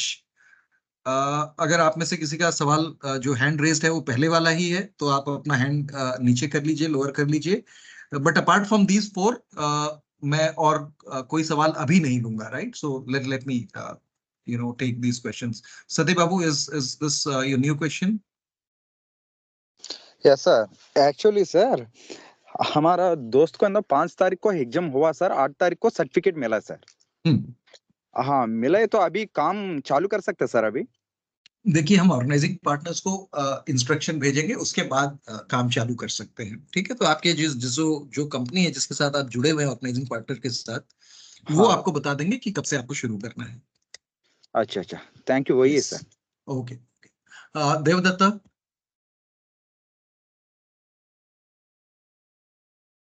Yes, sir. Very good morning, sir. Good morning. Tell me. Actually sir MSME के पास जाते हैं तो various type of fire extinguisher होता है, मतलब किसी का छोटा होता है, किसी का बड़ा होता है, तो कितना किलो रिक्वायरमेंट होता है? देखिए, मिनिमम 2 kg का फायर एक्सटिंग्विशर चाहिए, दैट इज मिनिमम। ओके, कोई अगर 500 ग्राम का रखा है, बहुत छोटा सा रखा है, वो नहीं चलेगा। Minimum 2 kg। Thank you sir. Yeah, you welcome. Sarnendu. I have a little question. My question is that there are various MSME schemes available, such as collateral free loan as well as delayed loan payment, but banks are rejecting those offers. So, may I know that what steps and can others take if such schemes are available in MSME? No. So your question is banks are refusing for these. Yeah, see that I was seeing MSME and I was talking with my brother.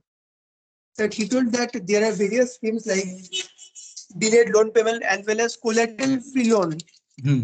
So banks are rejecting. What are the steps we can take if banks are rejecting those offers, but Okay. MSME is providing? Okay, see, so basically, of course, this question is not related to what we are into right now. But the thing is, see, any MSME that has a concern regarding this, that banks are not giving collateral free loans. So one is they have their centralized, many of them have centralized helpline numbers, right? So a complaint can be raised with them, right? So that is something that I believe can be done, because ultimately many a times it is the prerogative of the bank. Okay, although the government has notified that there should be collateral free loans, there should be certain loans which will be given under certain conditions. So if the banks are not honoring that, perhaps then a complaint has to be raised, and that's all. We can't enforce anything from our end. So the basic thing is just raise the complaint, and that's it. So where to raise the complaint? No, Because so suppose नहीं, उनका देखिए, they have their centralized helpline. Okay, so that is something where usually they have centralized helpline, most of the banks, right? So you raise it there, right? If they don't respond to it or something like that, then probably you can write to Ministry of MSME. They have their grievance portal, right? Champions portal. You can even write to them. They may try to help you out. okay, sir. Thank you. You're welcome. So now, Ashish, this is the last question I'll take, and then we'll move on further, and rest of the questions I'll take later. So Ashish, yes. Yes sir sir मैं ये पूछना चाह रहा था, जैसे हम लोग field में जाते हैं वर्क करने के लिए, तो मैक्सिमम जो है डिस्ट्रिक्ट में डीआईसी ऑफिस से कनेक्टेड होते हैं, बट जब हम जाते हैं तो वो हमसे वेरीफाई करने की जगह ना डीआईसी ऑफिस वेरीफाई करते हैं, तो वो लोग क्या करते हैं, वो मना कर देते हैं उन लोगों से कि मत कराइए। ऐसे उसमें कुछ हेल्प हो सकता है इस तरीके से? नहीं, देखिए, कई स्टेट्स में तो अभी धीरे धीरे स्टेट्स हमारे साथ जुड़ रहे हैं। कई स्टेट्स में इंडस्ट्रियल पॉलिसी में जेड इंक्लूड हो गया है। तो कहीं पे अगर इस तरह का है, ऑब्वियसली एमएसएमईज जो है वो डीआईसीज के साथ जुड़े हैं, तो they will talk to them. But जहां जहां हमारा स्टेट्स के साथ कनेक्ट है, वहां पे तो हम उनको नोटिफाई कर रहे हैं ताकि जीएमडीआईसीज जो है वो मना ना करें इस तरह से। But there can be some specific cases, लेकिन अगर कहीं पे बहुत ज्यादा इस तरह की चीजें हो रही हैं तो आप उसको हाईलाइट कर सकते हैं। We will try to address that, but उसका कोई श्योर शॉट सोल्यूशन इमीडिएटली नहीं है। मैं बता रहा हूँ सर, एक्चुअल में जब मैं इंडिविजुअल जाके डोर टू डोर जाके फैक्ट्री में एमएसएमई में जेड सर्टिफिकेशन कर रहा था, बट इससे मेरे को प्रॉब्लम आ रही थी। तो मेरे को एक पर्टिकुलर डाटा चाहिए था जो एमएसएमई रजिस्टर्ड था मुरादाबाद का, जहाँ से मैं हूँ। तो वो तो उन लोगों ने मेरे को इजीली दे दिया एमएसएमई रजिस्टर्ड डाटा। बट क्या है कि जब मैं सर्टिफिकेशन करने जाता हूँ तो वो लोग फैक्ट्री ओनर से बात करके वो कंफर्मेशन लेते हैं, तो मना कर देते हैं। नहीं, मैं समझ रहा हूँ। देखो आशीष, ये चीज सही है कि अब कोई भी आ रहा है, बहुत सारे लोग ऐसे होंगे जो अलग अलग स्कीम्स या अलग अलग चीजें लेके एमएसएमईज के पास जा रहे होंगे, कहीं से डेटा उठा लिया। तो वो वाकई में जब अगर सरकार की स्कीम है तो ऑब्वियस है जीएमडीआईसी से वो बात करेंगे, राइट? तो one of the things is कि जैसे मैंने आपको बताया कि कई जगह पे ये सिचुएशन आएगी कि आप कहीं गए हैं और वो जीएमडीआईसी से बात कर रहे हैं और वो हो सकता है मना कर दे। तो ऐसे में आप लोगों को सबको एक ये कि आपकी जो ऑर्गेनाइजेशन है, आप अपने जिस ऑर्गेनाइजिंग पार्टनर के साथ आप काम कर रहे हैं, उनसे चेक कर लीजिए कि क्या क्वालिटी काउंसिल ऑफ इंडिया, मतलब इनके स्टेट इंडस्ट्रियल पॉलिसी में, स्टेट के जिसमें आप बात करें, जैसे मुरादाबाद है, तो उत्तर प्रदेश सरकार ने ऑलरेडी ये उत्तर प्रदेश सरकार के साथ हमारी एक मीटिंग हुई है और बहुत जल्द हम सारे जीएमडीआईसीज के साथ हमने एक ट्रेनिंग ऑलरेडी की है और एक नोटिफिकेशन जल्दी ही जारी हुआ, तो आपका प्रॉब्लम रिजॉल्व हो जाएगा। लेकिन कई जगह पे जो है, बाकी स्टेट्स में कई जगह पे ये संभावना है। सो एज ऑफ नाउ आपका प्रॉब्लम अगले कुछ समय में रिजॉल्व हो जाएगा। ठीक, okay sir, okay okay. Yeah. So now Gopinath and Sheikh Arbaz, I'll take your questions a little later. आपका सवाल थोड़ी देर बाद लेंगे क्योंकि हमने बहुत सारा समय question and answer session पे ये कर दिया है. So let us move with the process quickly and then again I'll open for the question answers. So now let us understand the Z handholding के लिए minimum bronze तो चाहिए चाहिए. तो वेबसाइट जो है, आप लोग बिकॉज Z के रिसोर्सेज हैं, आप लोगों को Z वेबसाइट अच्छी तरह से पता होना चाहिए कि Z वेबसाइट पे क्या क्या इंफॉर्मेशन अवेलेबल है. Right. So I hope that is clarified. Now let us move to the questions. Manish Kumar, आप ही का सवाल था या this is?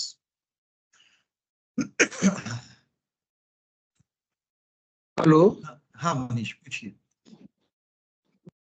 हाँ सर ठीक है सर, वही था कि गोल्ड हो पे गया जो ना? 2.2, हाँ यस सर ठीक है, 1.5% जो है सिल्वर पे और 1% ब्रॉन्ज पे सर। राइट। तो ये डॉक्यूमेंट डाउनलोड कर लीजिएगा, आपको अगर किसी और बैंक का कुछ भी होता है तो वो पता चल जाएगा। Okay, Gopinath.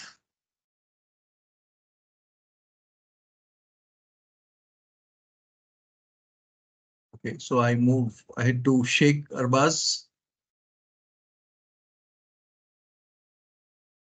Any question, Sheikh Arbaz? Sir बताइए। सर मैं आसाम से हूँ। हम्म। सर फील्ड पे जाने के लिए हम एमएसएमई के वेबसाइट से डाटा निकालते हैं सर। ओके। पर आसाम का जो एमएसएमई का डाटा है मोस्टली उसमें एड्रेस का मिसमैच आ रहा है। ओके। तो सर क्या हमें एमएसएमई का डाटा या मोबाइल नंबर मिल सकता है क्या? देखिए यूजुअली ये अभी देखिए असम गवर्नमेंट के साथ भी हमारी कुछ बात चल रही है, तो उनके भी जीएमडीआईसीज जो हैं वो भी अभी कोऑपरेट कर रहे हैं।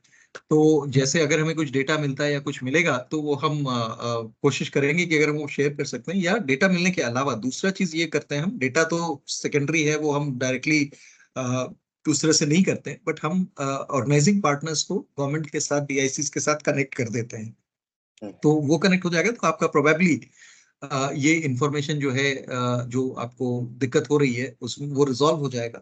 लेकिन अगर डेटा उद्यम में भी गलत छपा हुआ है तो उसका फिर कोई सोल्यूशन नहीं रहेगा। तो मैं आपको ये सजेस्ट करूंगा कि आप लोग वहाँ पे, बिकॉज लोकली वहाँ पे हैं, इंडस्ट्रियल एरियाज अगर आपको पता है तो आप डायरेक्टली वहाँ पे जाके बात करना शुरू करें, वो आपको आपका काफी समय बचाएगा।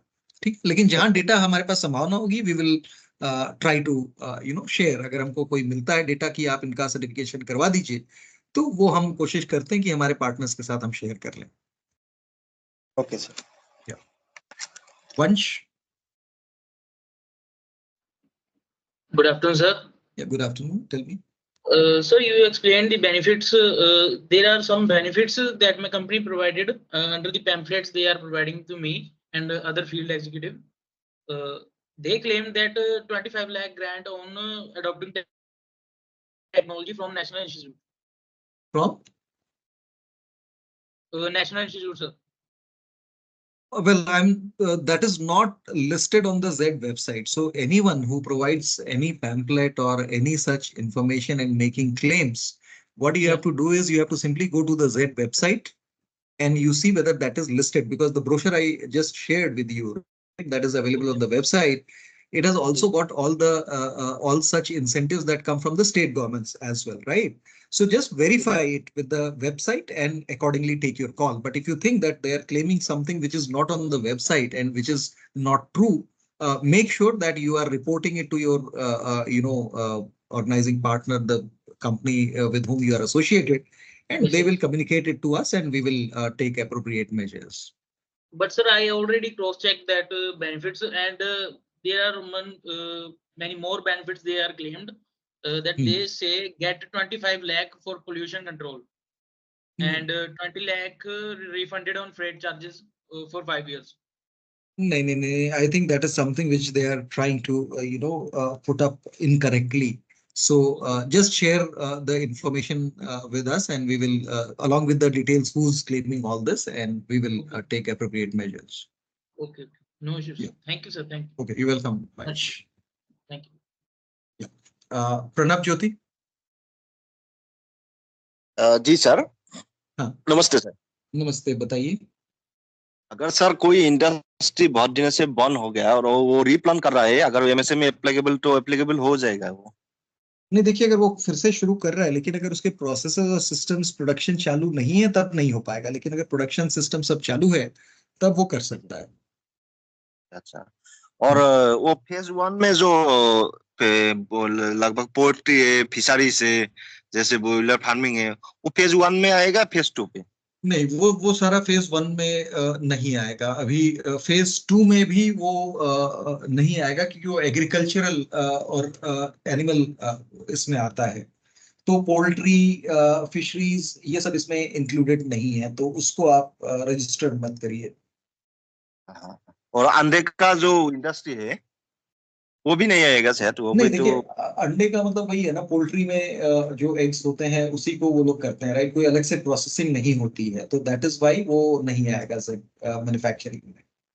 अच्छा अच्छा, ठीक है या ठीक okay. Gopinath, sir good afternoon. या गुड आफ्टरनून। सर मेरे कुछ क्वेश्चंस थे। जैसे हाँ। कि आपने बोले साइट का जो फोटो लिया जाएगा एक्सटीरियर का, राइट? हाँ। तो वहाँ पर साइट मतलब यूनिट का नेम क्लियर विजिबल होना चाहिए। हाँ। तो ये क्या मैंडेटरी है वो यूनिट में आइदर हिंदी और इंग्लिश में ही लिखना चाहिए? देखिए, कई जगह तो लोकल लैंग्वेज में लिखा होता है, दैट इज देयर, बट ऐसा मैंडेटरी नहीं है कि हिंदी या इंग्लिश में हो, जिस लैंग्वेज में भी हो, लेकिन बोर्ड प्रॉपर होना चाहिए। ठीक है, बिकॉज वी सर हैव मेरा टीम काम कर रहे हैं उड़ीसा एंड आसाम में, 2 जगह मेरा एनसी आया है, वही यही रीजन के चलते। ओके, तो ठीक है, इसको अलग से हम तो देखेंगे लोकल बिकॉज लैंग्वेज में लिखा गया है एंड उड़ीसा में अभी हम लोग का गवर्नमेंट कंपलसरी कर चुके हैं लोकल लैंग्वेज में लिखने के लिए, राइट? तो ज़्यादातर यूनिट में हम लोग लोकल लैंग्वेज ही पाते हैं, तो वहाँ पर हम लोग क्या करें? ये देखिए, इसमें खाली दिक्कत ये होती है कि एसएसआर चूंकि अगर उसको लोकल लैंग्वेज नहीं पता है तो वो वेरीफाई नहीं कर पाता कि नाम क्या है, जैसे उद्यम पे क्या नाम है। But anyways we are taking help of Google Translate और अलग अलग चीजों को लेकर हम कोशिश करते हैं कि उसको हम ट्रांसलेट करें। ठीक है, तो आप जो है, अगर ऐसा सिचुएशन आता है तो आप एक चीज ध्यान में रखें कि जब आप नेम बोर्ड का ये कर रहे हैं तो आगे चल के आप उसमें 2 फोटोग्राफ आप अपलोड कर सकते हैं, राइट? तो एक फोटोग्राफ आप कोशिश करें कि उनका कोई लेटर हेड वगैरह है या कोई ऐसा डॉक्यूमेंट है जिसपे उनका वो लोकल लैंग्वेज में भी नाम है और इंग्लिश में भी नाम है। अगर वैसा कुछ है उनके पास, वो अपलोड कर देंगे तो आसानी हो जाएगा। अगर नहीं है तो भी कोई बात नहीं है, we will take care of that. तो उसका जो एनसी आया था हम लोगों ने उसका लेटर हेड नहीं, एक A4 शीट में उसका प्रिंट आउट था एक, तो उसको हम लोगों ने अपलोड किए थे, फिर भी क्यूसी टीम ने उसको रिजेक्ट कर दिए। नहीं देखिए, मैंने जैसे बताया कि अगर नेम बोर्ड प्रॉपर नहीं है और वो प्रिंट नो आउट सर, करके sorry to interrupt, but name board हाँ। प्रॉपरली है लेकिन लोकल लैंग्वेज में लिखा था, जिसके ओके, चलते एक्सेसर ने शायद उसको समझ नहीं पाया एंड उसको एनसी में डाल दिए। एंड नहीं ये सेम देखिए टाइम ये हमारा आसाम में भी हुआ। ओके, नहीं देखिए, नेचुरल है कि एसएसआर को नहीं समझ में आएगा, तो जब तक उसको समझ में नहीं आएगा वो कैसे उसको एक्सेप्ट करेगा। बट ठीक है, we will take care of this, I have taken a note of this. हम हमारे एसएसआर से बात करेंगे और देखेंगे कि इसका क्या सोल्यूशन है। एक सिंपल सोल्यूशन यही है कि इसको हम ट्रांसलेटर वगैरह यूज करके हम इसको ट्रांसलेट करके देखें कि वही नाम आता है जो उद्यम पे है या नहीं है। ठीक है, so we will take care of that, I have noted it, उसका कुछ हम सोल्यूशन निकालेंगे। Sure sir. सर और एक सवाल था, जैसे अभी अपने ट्रेनिंग सीट हम लोग ने आपने बोले कि अगर कोई यूनिट में वो नहीं है पहले, रियल टाइम में भी कर रहे हैं तो वो एसेटोल हो सकता है।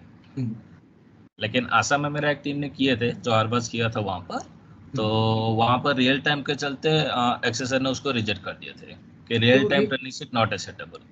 तो रियल टाइम में देखिए, रियल टाइम में भी आप कर रहे हैं तो उसका एविडेंस, जैसे अभी चूंकि आपके सामने हो रहा है, राइट, ट्रेनिंग, तो रियल टाइम में करेंगे तो आपको उसमें 5 फोटो अपलोड कर सकते हैं। तो एक तो ट्रेनिंग रिकॉर्ड हो गया, दूसरा आप जब ट्रेनिंग हो रहा है तो जैसे वो पावर पॉइंट प्रेजेंटेशन अगर कर रहे हैं तो आप एक फोटो क्लिक कर लीजिए कि अभी रियल टाइम में हुआ है लेकिन पावर पॉइंट प्रेजेंटेशन हो रहा है जिसके ऊपर वो टॉपिक नजर आ रहा है, राइट, और लोग बैठे हैं अटेंड कर रहे हैं। या फिर मान लीजिए वो हैंड आउट लेके कर रहे हैं तो हैंड आउट का फोटो लेके, क्योंकि कुछ तो एविडेंस होना चाहिए ना साथ में। तो अगर आप उस तरह से एविडेंस देंगे तो रियल टाइम एक्सेप्ट में भी होगा। वो जो हम लोग का टेम्पलेट है उसको फिलअप करके अपलोड किया गया। नहीं, देखिए सिर्फ टेम्पलेट से नहीं होगा ना, क्योंकि उसमें आप ये कोई भी असेसर या कोई भी ये नहीं कह सकता कि वाकई में वो ट्रेनिंग हुआ कि नहीं हुआ। ठीक है, तो आपको इसीलिए मैं बता रहा हूँ कि इसमें ये एविडेंस होगा कि आप वो जो फॉर्मेट दिया है, टेम्पलेट दिया है, वो तो फिल हो, लेकिन उसके साथ क्योंकि आपके सामने ही वो रियल टाइम में ट्रेनिंग हो रहा है, तो जो बंदा ट्रेनिंग दे रहा है, कितने लोगों को ट्रेनिंग दे रहा है, आप उसका फोटो जो है वो ऐप के साथ से खींच सकते हैं। और वो जो ट्रेनिंग देगा, ऐसा नहीं है कि एक आदमी सामने खड़ा है, 5 लोग बैठे हैं, वो कुछ भी बोल रहा है। पावर पॉइंट प्रेजेंटेशन होगा या हैंड आउट होगा, वो उसका भी फोटो आना चाहिए कि टॉपिक, क्योंकि टॉपिक तो नजर आना चाहिए ना, क्या ट्रेनिंग है। अभी जैसे मैं सेफ्टी का कर रहा हूँ, फायर एक्सटिंग्विशर का कर रहा हूँ, तो उसको कुछ तो ऐसा होना चाहिए जो असेसर को नजर आएगा। तो रियल टाइम में तभी एक्सेप्ट होगा जब ये भी एविडेंस साथ में है। ओके, ठीक है।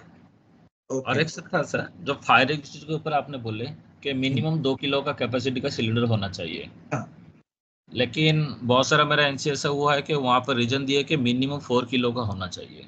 नहीं ठीक है, वो अगर वैसा कुछ है तो that we are addressing, right. तो मतलब 2 किलो से कम नहीं होना चाहिए, दैट इज ऑल। और 2 किलो था, 2 किलो के बहुत सारे यूनिट में थे, जैसे आपके सेल्फ हेल्प ग्रुप्स रहते हैं तो उन लोगों का छोटा यूनिट रहता है, इसलिए वो लोग 2 किलो का ही रखते हैं। नहीं ठीक तो है, तो बहुत सारा गोपीनाथ ये जो स्पेसिफिक केसेस हैं इसको हम अलग से डिस्कस कर लेंगे, जो भी हैं आप हमारी टीम को अलग से प्रोवाइड कर दीजिए, we will see that. Okay sir, okay okay, thank you sir. You welcome. Pradeep Kumar. मेरा एक्चुअली ये पूछना था कि अपना थोड़ा जोर से बोलेंगे प्लीज। हाँ, मेरा ये पूछना था, जैसे अपने लोग जब रजिस्ट्रेशन करते हैं तो जेट प्लीज आता है, तो वो एक्चुअली रूल है कि जेट प्लीज लेने के विथिन 1 ईयर के अंदर ही आपको जेट सर्टिफिकेशन का जो भी है इम्प्लीमेंट वो करना है। तो बहुत सारे ऐसे अपने एमएसएमई है जिन्होंने अपने एसोसिएशन का मीटिंग किया था, काफ़ी साल मतलब काफ़ी पुराना उन्होंने मीटिंग उनका हुआ था, तो उन्होंने अपना वो रजिस्ट्रेशन तो एसोसिएशन में करवा लिया था, लेकिन बाद में फिर वो जब डॉक्यूमेंटेशन वगैरह अपलोड करने का टाइम आया तो वो लोग से हो नहीं पाया, तो वो लोग उसको ऐसे ही एज इट इज छोड़ दिए। तो अभी जब मैं कुछ करने के लिए जा रहा हूँ तो उसमें वो दिखा रहा है कि उनका जेट प्लीज 1 साल से ऊपर हो चुका है। तो अभी जब वो न्यू रजिस्ट्रेशन हो रहा है तो उसमें वो उनका जो 10,000 ज्वाइनिंग रिवार्ड है वो 10,000 शो नहीं करके वो 80% डिडक्ट हो रहा है, तो उनको दिखा रहा है कि वो आपको 2,000 पे करना है। तो उस केस में ऐसा कुछ है क्या कि वो टोटल देखिए अभी यूजुअली 1 साल के लिए ज्वाइनिंग रिवॉर्ड 1 साल के लिए ही एप्लीकेबल होता है, बट ऐसा कुछ केस अगर आता है, ऐसा कुछ इंस्टेंस है, आप जो है हमारे टीम को नोटिफाई करिए, जो हमारे स्टॉक हैं, फिर वो देखेंगे कि उसका किस कारण की वजह से हुआ है और उसको क्या किया जा सकता है। तो that will be address case to case basis पे, उसको एड्रेस करेंगे। अच्छा, ओके सर, ओके। और एक सर, अभी क्या है, different type of fire extinguisher market में अवेलेबल है। बहुत सारे फायर एक्सटिंग्विशर ऐसे हैं जो CO2 है, जिनमें क्या होता है मीटर गेज अवेलेबल नहीं होता है। तो मैंने ये फायर एक्सटिंग्विशर जो सप्लाई करते हैं उनसे भी बात किया है, तो उन लोगों का कहना है कि नहीं, CO2 में अभी जो है मीटर गेज नहीं आ रहा है, हम लोग उसका वेट से कैलकुलेशन करते हैं, अगर उसका वेट सही दिखाता है तो मतलब फायर एक्सटिंग्विशर सही है। तो उस सिचुएशन में क्या है कि 1-2 केस एमसी में चला गया था, तो उनको फिर वो अपना ABC फायर एक्सटिंग्विशर 2 kg वाला परचेज करना पड़ गया नया, जबकि उनके पास CO2 ऑलरेडी पहले से अवेलेबल था 6 kg वाला। ओके ठीक है, देखिए ये भी एक स्पेसिफिक इंस्टेंस है। ये पता है हमें भी कि सभी में जरूरी नहीं है कि वो प्रेशर गॉज हो, राइट। तो अगर नहीं है तो वो स्पेसिफिक अगर इंस्टेंस है तो आप उसको हाईलाइट करिए, हम असेसर से बात करके उसको देखेंगे कि क्या किया जा सकता है, उसका क्या रिक्वायरमेंट है, क्या जेन्युइनिटी है, उसके आधार पे हम इंटरवीन करेंगे। Okay okay sir, thank you. Welcome. Purvesh. Yes sir. बताइए। हाँ सर, अभी सर आपने बोला है कि अभी ट्रेनिंग में सिखा के ISO सर्टिफिकेट की जरूरत नहीं है, मैंडेटरी नहीं है। तो सर वो सिल्वर और गोल्ड के जो स्टैंडर्ड है, तो उसमें अगर MSME के पास वो नहीं है ISO, तो हम उसमें NA का ऑप्शन आता है कि कैसा है सर? हाँ, तो उसमें नो का ऑप्शन आता है, उसमें नो आएगा, आप नो पे क्लिक करके आगे बढ़ सकते हैं। ओके, तो उसमें वो सवाल जितने पूछा भी हमने जाता है कार्ड सर्टिफिकेट है या नहीं है, और ना कर दीजिए और आप आगे बढ़ जाएं। वो जो अवेलेबल है वो डेटा फिल कर सकते हैं अपन। हाँ, जो अगर किसी के पास अवेलेबल है सर्टिफिकेट तो उसका आप फोटो अपलोड करके यस करके फोटो अपलोड कर दीजिए उसका। ओके। और सर दूसरा क्वेश्चन है मेरा, लोकेशन जियो मैपिंग जो होता है सर, हाँ, तो कोई कोई कंपनी ऐसी होती है कि जो पहले दूसरे इलाके में थी, अभी एरिया बढ़ा गवर्नमेंट का, तो सिटी के बाहर GIDCI उसमें आ गई है, तो सर उसमें ऐसी एनसी आती है कि लोकेशन जियो मैपिंग नहीं है, ऐसा है सर? हाँ, तो देखिए अगर उसका लोकेशन चेंज हुआ है तो ऑब्वियस है कि देखिए जेड सर्टिफिकेशन जो है वो यूनिट स्पेसिफिक होता है, ठीक है, एड्रेस के आधार पे। तो अगर मान लीजिए उनका एड्रेस चेंज हुआ है तो जो आप बता रहे हैं, मैं ये समझ रहा हूँ कि उद्यम में अलग एड्रेस आ रहा है और जहाँ यूनिट अभी है वो अलग आ रहा है, ठीक है। तो ऐसे में उनको उद्यम पे अपडेट करना पड़ेगा, पहले अपडेट करें उसके बाद सर्टिफिकेशन के लिए वो अप्लाई करें। नहीं सर, वो अपडेट ही होता है, पर वो लोकेशन जियो मैपिंग होता है ना, वो पूरा नहीं रहता है, ऐसा होता है कभी कभी। नहीं, जियो टैगिंग तो देखिए ऑटोमेटिकली हो जाता है, वो सैटेलाइट के जरिए होता है, ठीक है। तो ऐसा नहीं है कि वो मैप नहीं होगा, तो एड्रेस में कहीं ना कहीं कोई मिसमैच होगा, इस वजह से वो जियो टैगिंग सही नहीं होता है। तो आपको ये इंश्योर करना है कि जो एप्लीकेशन करते हैं रजिस्ट्रेशन के टाइम पे कि ये एड्रेस है, तो अपडेट कर यूनिट, देना। हाँ, तो वो यूनिट का एड्रेस वही होना चाहिए। अगर उसमें मिसमैच होगा तो जियो टैगिंग सही नहीं होगा और फिर एप्लीकेशन आगे नहीं बढ़ेगा। ओके, और सर दूसरी चीज के अगर एक यूनिट की 3 प्रोडक्ट है, तीन यूनिट अलग अलग है, 1 2 3, बराबर, तो सर उसमें भी एनसी आती है कि नियर बाय लोकेशन में आएगा एंड ऐसा, तो सर उसका कोई उद्यम नंबर अलग होता है या कभी कभी एक ही उद्यम में 3 यूनिट है, एक वायर बनाता है, एक केबल बनाते हैं और एक तीसरा जो है वो अलग स्टील के प्रोडक्ट है, तो सर ऐसा होता है कभी कभी, तो उसका कोई उपाय होता है सर इसमें? नहीं, देखिए इसमें जैसे मैंने आप लोगों को बताया कि अगर मल्टीपल यूनिट्स हैं तो उसमें एक इंपॉर्टेंट चीज है कि उनका एड्रेस अलग होना चाहिए। ऐसा नहीं कि एक उद्यम में 3 यूनिट रजिस्टर्ड है लेकिन उसका पता सबका सेम है, वायर बनाने का वही, केबल बनाने का भी सेम पता पे है, तो वो एक्सेप्टेड नहीं होगा। यूनिट अलग होना चाहिए यानी एड्रेस अलग होना चाहिए, ठीक है। तो 10 यूनिट हो सकता है लेकिन अलग अलग एड्रेस होना जरूरी है। ओके, ना ना सर, एड्रेस अलग, पूरा अलग, सब अलग था, मगर फिर भी ऐसी एनसी आती है सर, तो ऐसे केस में हमको सॉल्व कैसे करने का सर? नहीं नहीं, ये मुझे नहीं समझ में आ रहा कि ऐसे एनसी क्यों हो सकता है। तो आप एक काम करिए, ये जो स्पेसिफिक यूनिट्स का डिटेल्स है वो अगर कभी ऐसा सिचुएशन आता है, आप जो हमारा टीम है जेड का, आप उनसे आप कांटेक्ट कर सकते हैं। आप डायरेक्टली प्रॉब्ली नहीं कर पाएंगे लेकिन आप जिस ऑर्गेनाइजेशन के साथ काम कर रहे हैं उनके स्टॉप को बताएंगे ये डिफिकल्टी आ रहा है और वो हमसे कनेक्ट करेंगे और फिर हम उसका जो सोल्यूशन है वो देखेंगे कैसे एड्रेस कर सकते हैं। Done done, thank you very much sir. Yeah you welcome. Ashish Sisodia. Sir ये क्या हुआ, एक एक यूनिट में मैंने जेड आईडी पासवर्ड जैसे अपन डालते हैं तो वो आया नहीं, तो वो मेल के थ्रू मंगवाते हैं ना अपन, वो सब भेजते हैं यूनिट का नाम, ऑनर का नाम, ईमेल आईडी, तो वहां से रिप्लाई में मेल में आया है कि ऑलरेडी सर्टिफाइड, लेकिन वो जेड आईडी नहीं बताते। जेड आईडी पासवर्ड मतलब उसको पता नहीं है ऑनर को, और वो जेड आईडी पासवर्ड वो मेल में भेज रहे हैं और वो हो गया, तो इसमें कंफ्यूजन होता है। जेड आईडी पासवर्ड मालूम होना चाहिए, कैसे पता करें? देखिए आशीष, ये स्पेसिफिक केस है, ठीक है। तो ऐसा केस आता है तो जैसा मैंने बताया हमारी टीम के साथ आप जुड़िए, वो स्पेसिफिक इंस्टेंस बताइए और उसका फिर वो लोग जो भी कारण है वो पता करके जो बेस्ट पॉसिबल सोल्यूशन है वो प्रोवाइड करेंगे। अच्छा सर, और एक सवाल ये कि ये जैसे 3 साल की एक्सपायरी है ब्रॉन्ज सर्टिफिकेट की, तो इसके बाद क्या होगा? पैसा लगेगा कि नहीं होगा? 3 साल के नहीं, देखिए वो तो वो अभी वो इमीडिएटली नहीं बता सकते क्योंकि स्कीम तो 2026 तक है। उसके बाद चूंकि लेकिन नंबर्स बहुत हैं तो स्कीम तो चालू रहेगी, लेकिन आगे चल के सब्सिडी रहेगा क्या रहेगा वो अभी हम उस पर बता नहीं सकते हैं। तो 3 साल के बाद क्या होगा, हो सकता है चीजें हो सकता है कि वो इससे बेहतर इंसेंटिव आ जाए, हो सकता है कि ये ना हो, तो अभी उसको कमेंट नहीं कर सकते हैं। अच्छा सर, और ये जो आपने फोटो लेना है ओनर का, सेल्फी फोटो, ओनर नहीं हो तो मैनेजर या कोई भी चलेगा ना सर? नहीं, अगर ओनर नहीं है तो उनका जो रिप्रेजेंटेटिव है उनका एम्प्लॉय है जो आपको कर रहा है उसका ले सकते हैं। ना?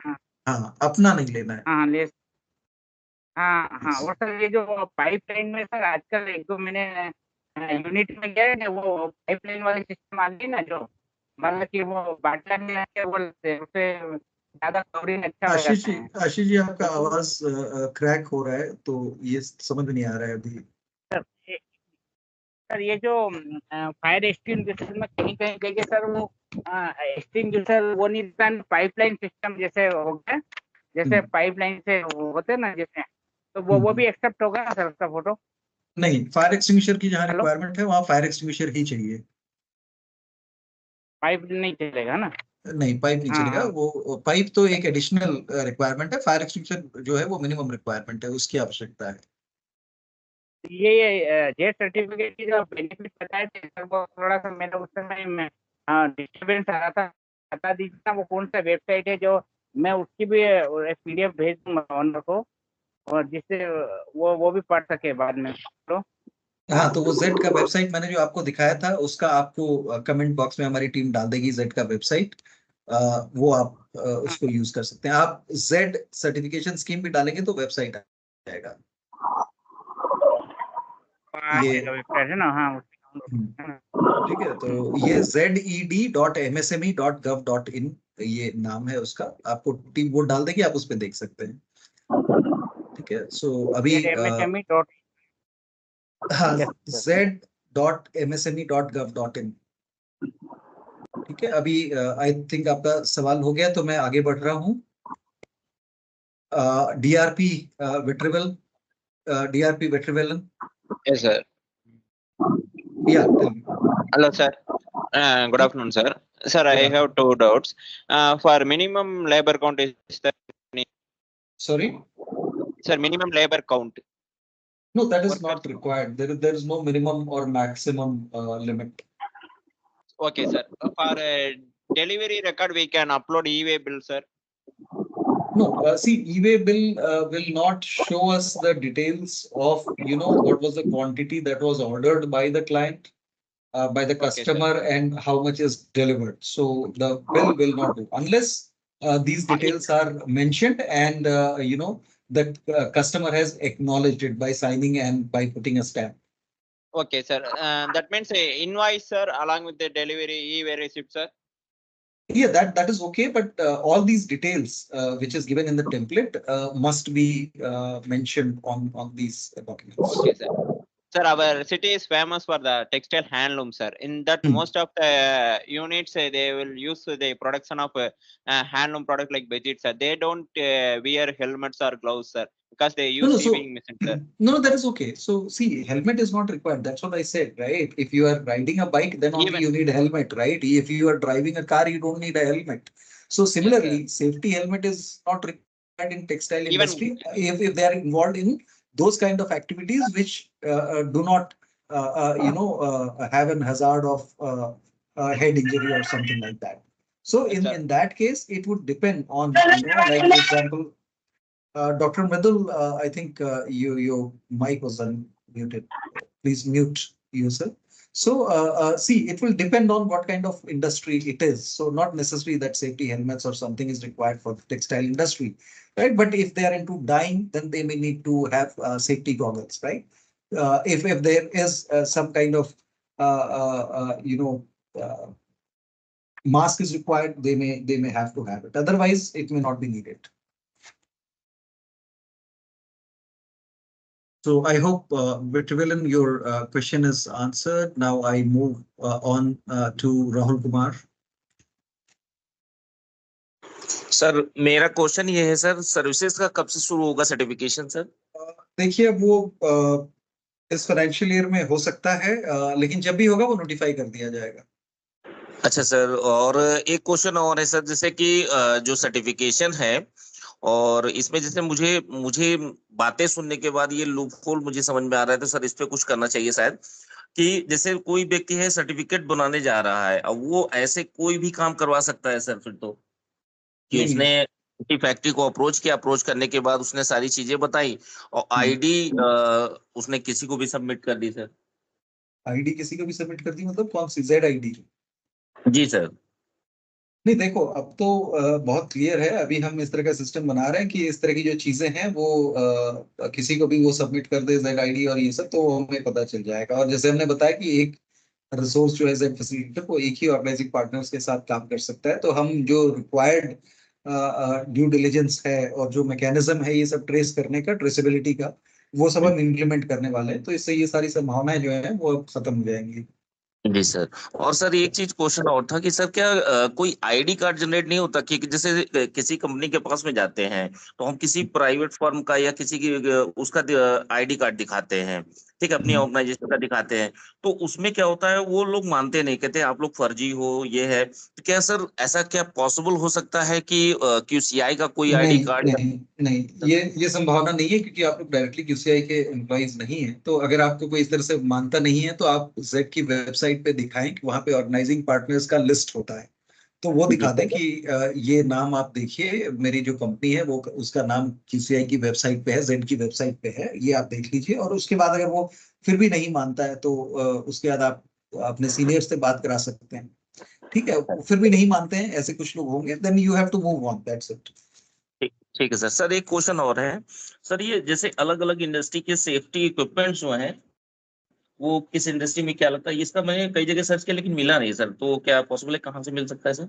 नहीं, देखिए इसका कोई कंसोलिडेटेड ऐसा ये डॉक्यूमेंट तो नहीं है, बट आप जैसे यूजुअली आप अगर क्योंकि अब जैसे मैंने आपको बताया कि टेक्सटाइल में ही 25 तरह की होंगी, कहीं पे डाइंग हो रहा है, कहीं पे कुछ और एक्टिविटी हो रही है, उसके आधार पे ये चेंज होता रहेगा। तो एक कंसोलिडेटेड आपको कहीं पे भी ऐसा मिलना मुश्किल होगा।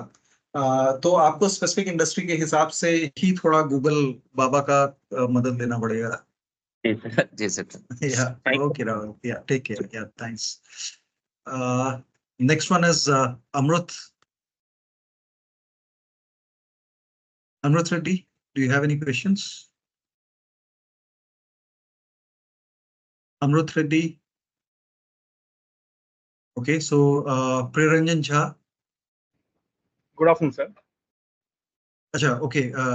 Priyaranjan ji, रुक जाइए. I think Amrut is now speaking. Yeah, Amrut, tell me. Sir, actually, when we are conducting, when we are visiting some industries, so there are some organizations like they are trade unions or industrial associations. So instead of explaining one to one, can we make awareness programs or any awareness training sessions, sir, for their associations regarding JET certification and their benefits and No, facilities? you're free to do that. You know, How- you can how do to that. the process, sir? You And can how do to- that provided your organization with whom you are working agrees to all this. Yes. Pusbari, your video is switched on. Please switch it off. Yeah. Amrit. Okay, sir. With them we can do, sir, the awareness Sorry? program with our, No, so- our partner. Yeah, so internal with organization. the organizing partner, with the organization that you are working with, if they want, you can conduct it with them. Only thing is, make sure that you are using the presentation that is given on the website. Please do not make your own presentations. Okay. Okay, sir. Yeah. Thank you, sir. You're welcome. Priyaranjan ji, you can now ask a question. Sir good afternoon. हाँ, good afternoon, बताइए। Sir अपने ये certificate जो बना रहे हैं, jet bronze का certificate बना दिए हैं, मैंने बहुत सारे कस्टमर को बनाए हैं, तो सर इसका इंसेंटिव का बेनिफिट जो है वो सर कब तक आया, माने कितने दिन में सर उसको मिलता है कस्टमर नहीं, को? देखिए अगर उसको 50,000 वाला जो है कि सर्टिफिकेट के अगेंस्ट में, वो तो 7 से 10 दिन के अंदर मिल जाएगा, लेकिन उसको अप्लाई करना पड़ेगा। तो आप उनको प्रॉपरली अप्लाई करने के लिए बताइए। तो एक जो है ये तो चूंकि हम QCI हमारी तरफ से हम उनके अकाउंट में पैसे ट्रांसफर करते हैं, तो ये 7 से 10 दिन लगता है। लेकिन अगर उसको कंसल्टेंसी चाहिए तो वो उसको जैसे ही अप्लाई करेगा 24 घंटे के अंदर अलोकेट हो जाता है। लेकिन जैसे उसको बैंक से जो उसको फायदे मिलने वाले हैं या अलग फायदे जो नोटिफाइड है, तो वो बैंक की तरफ से जो प्रोसेस है वो उनको फॉलो करना पड़ेगा। स्टेट गवर्नमेंट का है तो वो स्टेट गवर्नमेंट की तरफ से फॉलो करना पड़ेगा। तो डिपेंड करता है कि कौन सा बेनिफिट ले रहे हैं, उसके आधार पे समय निर्भर करता है। मान लिया जो अपना जेट सर्टिफिकेट के लिए जिस तरह अपना जेट सर्टिफिकेट लिया और उसको 50,000 रुपये का वो लिया, अगर उसने क्लेम करना है, माने प्लस 50,000 रुपये के लिए उसको क्लेम करना पड़ेगा या फॉर्म भरना पड़ेगा?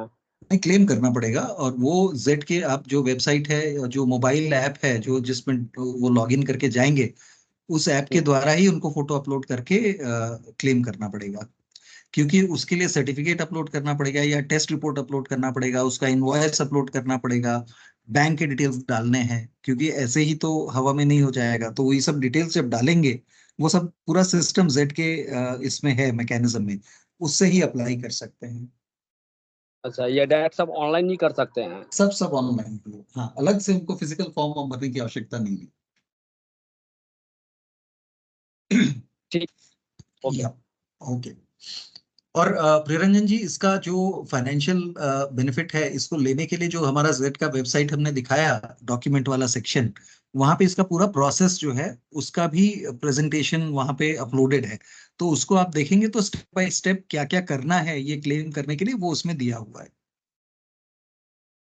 ठीक है सर, वो आप भेज देंगे तो हम देख लेंगे। सुन लिया है वो या वेबसाइट पे है, आप वेबसाइट से उसको डाउनलोड कर सकते हैं, जेड के वेबसाइट से डाउनलोड कर सकते हैं डॉक्यूमेंट्स टैब से।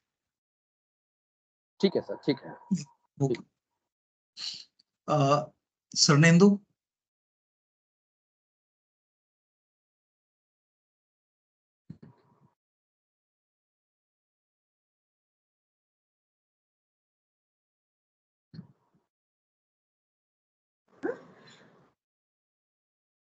Okay, Surya Narayan.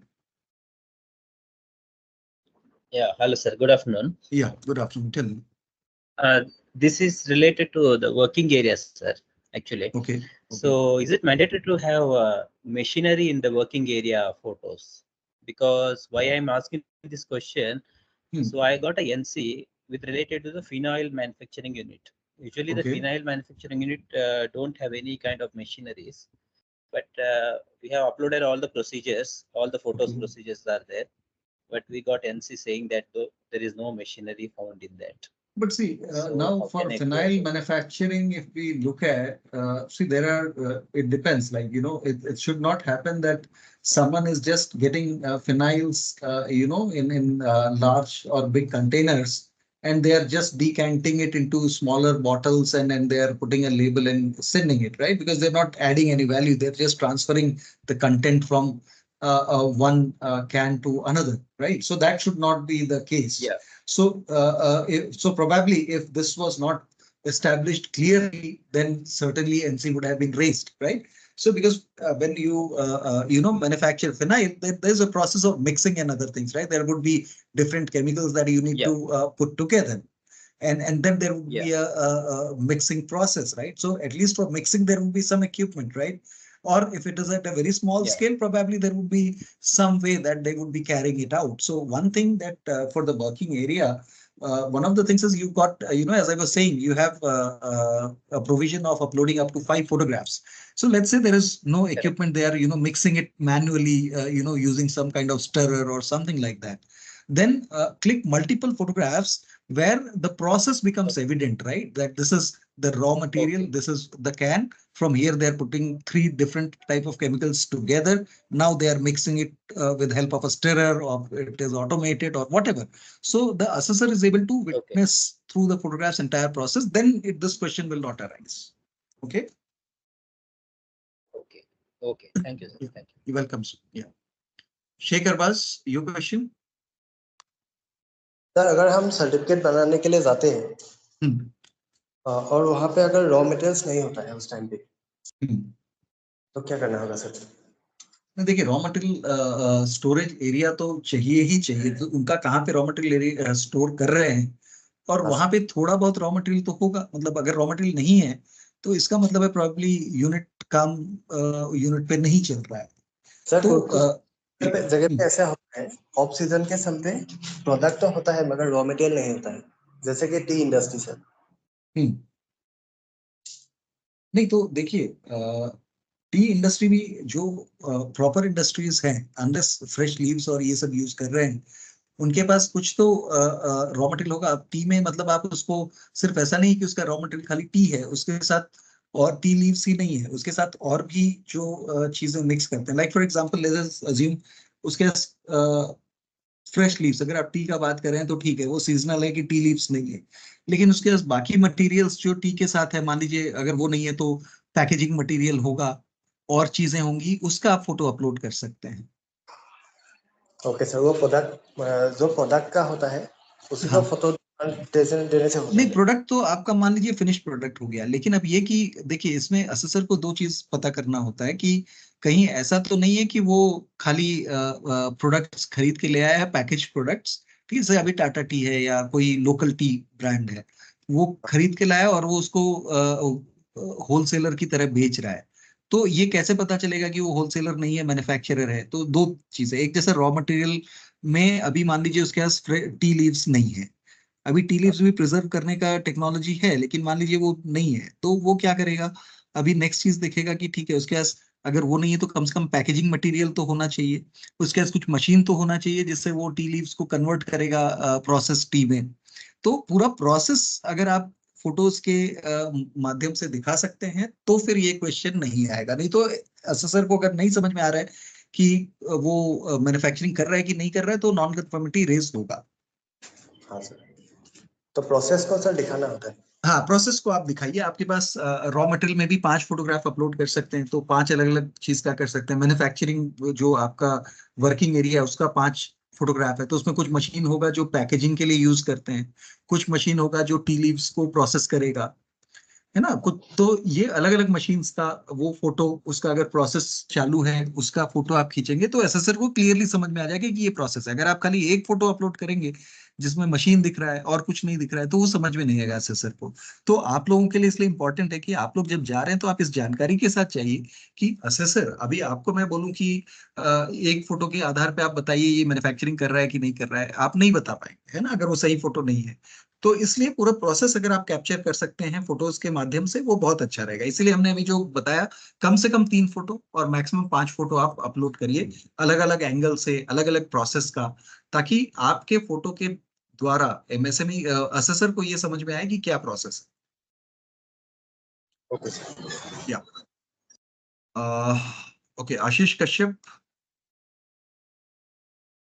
Yes sir, hello. हाँ हाँ, good afternoon sir. Good afternoon, बताइए। मैं ये पूछ रहा था आपसे कि ये जो अभी आपने एक लीन के बारे में डिस्कस किया था अभी। हाँ, तो उसके बारे में जानना चाह रहा था सर मैं, लीन के बारे में। देखिए, लीन एक अलग सर्टिफिकेशन प्रोग्राम है। लीन एक टूल है जो प्रोडक्टिविटी बढ़ाता है।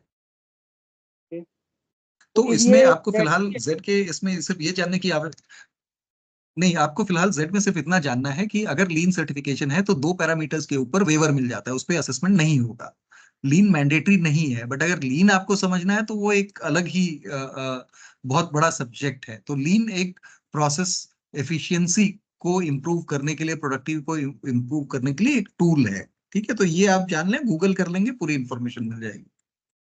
Okay okay okay. Rajnish Datta. Good afternoon sir. मेरा सर सवाल है कि सर एमएसएमई का लिस्ट कहाँ से मिलेगा सर? नहीं, देखिए, आप जिस कंपनी के साथ काम कर रहे हैं, जिस ऑर्गेनाइजेशन के साथ, वो आपको लिस्ट प्रोवाइड करेंगे या वो आपको बताएंगे कि कहाँ से आपको एमएसएमईज की डिटेल्स मिल सकती हैं। जी सर, ठीक, okay, thank you sir. Okay, welcome. Manpreet Singh. Sir good afternoon. या गुड आफ्टरनून। सर इसमें जैसे ये मैन्युफैक्चरिंग यूनिट्स हैं, कुछ में तो ऑलरेडी मशीन इंस्टॉल्ड हैं, लेकिन जो ट्रेडिशनली काम कर रहे हैं उनका हम लोग कैसे फिर कर सकते हैं, क्योंकि कई बारी सर जो है वो मशीन की रिक्वायरमेंट डाल देता है। नहीं, देखिए, इसीलिए मैंने आपको बताया कि जैसे जो और भी सवाल आ रहे थे कि आप जो प्रोसेस है ना उसको कैप्चर करिए। जरूरी नहीं कि वहां मशीन हो, ठीक है, हैंडीक्राफ्ट है, हाथ से बना रहे हैं, है ना। तो आप प्रोसेस कैप्चर कीजिए कि ये रॉ मटेरियल है। अब जैसे फॉर एग्जांपल हम बात करते हैं कि मान लीजिए कोई आर्टिफिशियल ज्वेलरी बना रहे हैं, ठीक है, तो जरूरी नहीं मशीन हो, वो अलग अलग उसके पुर्जे लेकर आएंगे। तो उनके रॉ मटेरियल में ये 4 चीजें रखी हुई हैं, वो आप दिखाइए। फिर उसके बाद जो एक मान लीजिए माला बना रहे हैं, तो माले को उसको एक थ्रेड में या वायर में उसको डाल रहे हैं, वो प्रोसेस दिखा दीजिए। फिर उसके बाद वो बनने के बाद उसको पैक कर रहे हैं। तो ये जब पूरे प्रोसेस की तरह आप कैप्चर करेंगे तो असेसर के लिए आसान हो जाएगा समझना कि प्रोसेस क्या है। ठीक है, तो जहां मशीनरी नहीं है वहां प्रोसेस कैप्चर करिए। ठीक है जी।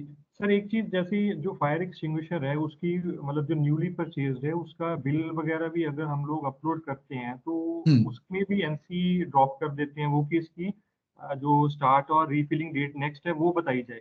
अब जो न्यूली परचेज्ड है उसका तो सर अभी रिसेंटली नहीं, ठीक है, that is logical, don't worry. ये चीज इस तरह की आती रहती है, तो हम भी उसको नोटिस करते हैं और असेसर्स को हम सेंसिटाइज करते हैं कि अगर न्यूली परचेज है तो, क्योंकि उस पे ईयर ऑफ मैन्युफैक्चरिंग लिखा हुआ है तो उस पे उसकी आवश्यकता नहीं होती है, तो we do sensitise, so don't worry about this point.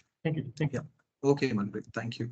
अच्छा, अभी 2 सवाल 2 लोगों के हाथ नजर आ रहे हैं, एक आशीष कश्यप और एक वेद प्रकाश शर्मा। ये 2 आखिरी सवाल लेंगे एंड इसके बाद हम क्लोज करेंगे, राइट। सो आशीष बताइए।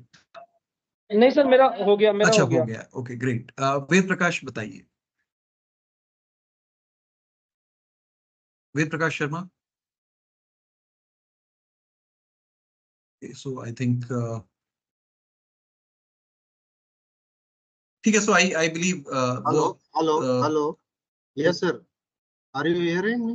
yes, go ahead. Sir, my question is that we say that bronze is to be certified within 24 hours, but we are generally facing, and MSME asked that even after 48 hours, 60 hours, the certificate is not coming, even after completing all the formalities. Okay. So where the certificate is stuck up? And so it should not happen in the first place, right? When we are saying 24 hours, it is supposed to happen 24 hours, right? It may not happen in cases where there is a non-conformity raised, right? So we need to check. So in case you get this kind of concern from the MSME, so make sure you check with your SPOC, right? So they will connect with our team. There is a possibility that assessor might have raised a non-conformity, that probably some photograph is not correct or something. And the MSME might not have checked it. Okay, so if that is so, then probably that is the reason. But in case if it is everything is okay and still it is not happening, do ensure that you are connecting with us. It is everything is okay even. नहीं ठीक है, तो in that case वैसा होना नहीं चाहिए. It should not happen that it goes beyond 24 hours. So you can always ask your organization to connect with us. We will figure it out and we will address that. Another problem MSME is getting, that in spite of all the things, everything is okay. All the 3 dots are green. Uploading is good, but even when he is downloading the certificate, it is showing the error. In many cases, it has happened. Well, I think then in that case, I don't know. That is something specific. In these cases, you can facing these problems. No. So wherever you can share the list of these MSMEs with our team, and they will help you. Right? They will figure out what is the concern. Okay. Thank you. Okay. Yeah, you're welcome.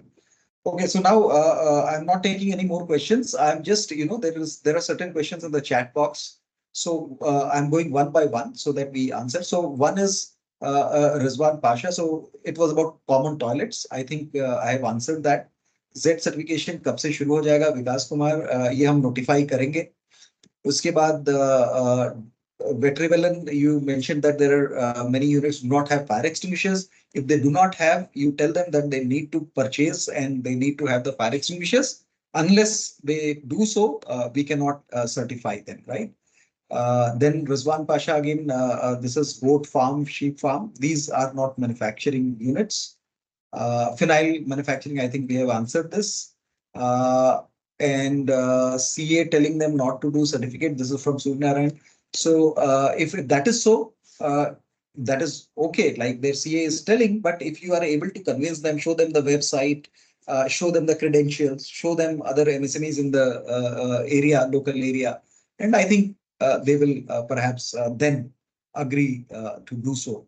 Or you can tell them to, talk to their CA and ask them to go to the Z website. Probably that will help their CA to satisfy their queries. Then MSME's Udyam list for any state or district. As I mentioned, your organizing partner will help. Which type of fire extinguisher? This is Subrata Singhalla.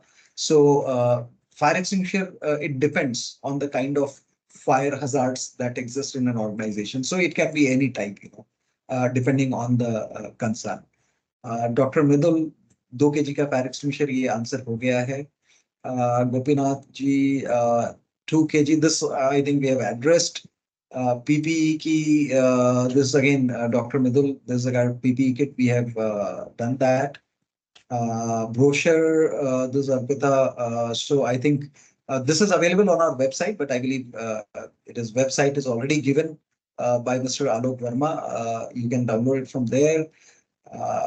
Next one is Manpreet. Is it necessary to have the name board match with unit name? Yes, it is. Then Abhijit Patra, field में facilitator क्या कौन okay क्या power रहता है person के लिए? देखिए, facilitator का काम है मदद करना, कोई स्पेशल पावर नहीं है. And then okay Ashish Shukla, please send email ID and application name of the benefit of that certificate. ये सवाल समझ में नहीं आ रहा है, बट ब्रोशर वगैरह सब कुछ वेबसाइट पे है. You can download them and you can take help from that. उसके बाद भी अगर आपका कोई डाउट रहता है, you can always connect with your SPOC and our team will help, right? So with this, I thank all of you and for all these questions. I think that there were a lot of questions, and that helps me understand that you all have been listening diligently and you all are working on Z.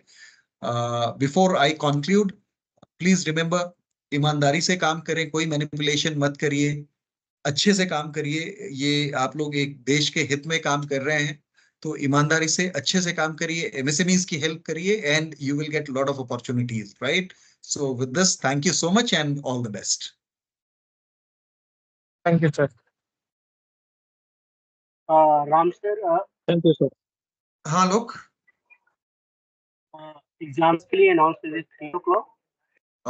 Okay okay, sorry. सो हम अभी exam ले रहे हैं ना, तो okay. तो एक चीज रह गया बिफोर आप लोग लीव करें। सो वन थिंग कि अभी हम एक एग्जाम भी कंडक्ट करेंगे, अभी एग्जाम होगा। तो अभी चूंकि हमारा ऑलमोस्ट 2 बज गया है, तो आई थिंक आप लोग जल्दी से लंच कर लीजिए। करीब हम 3 o'clock, I think that should be okay.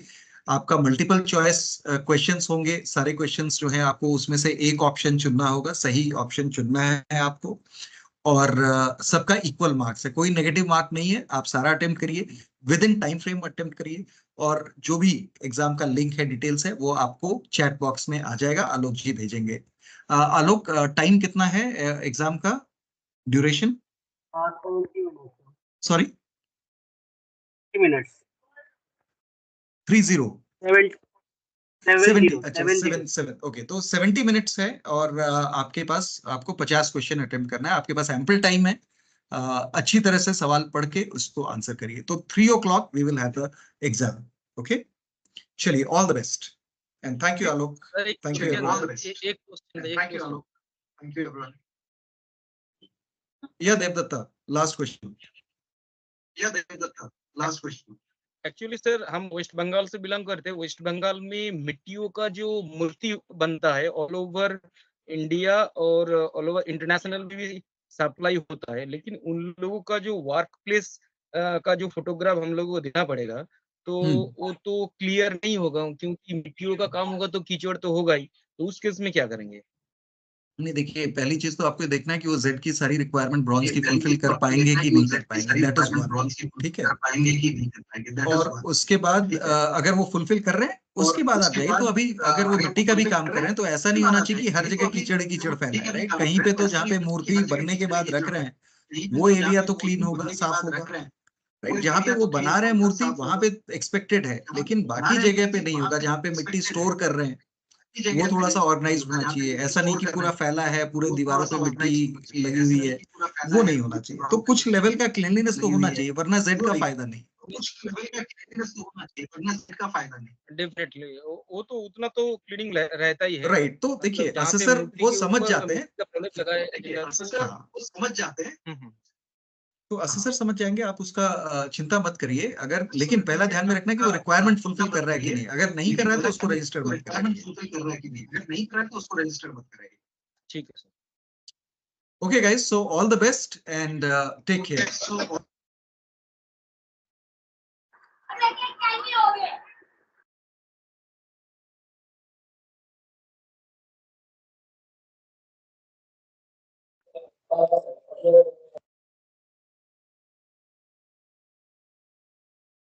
Everybody, best of luck.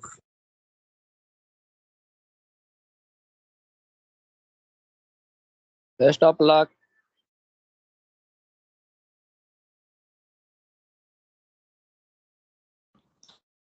Bye.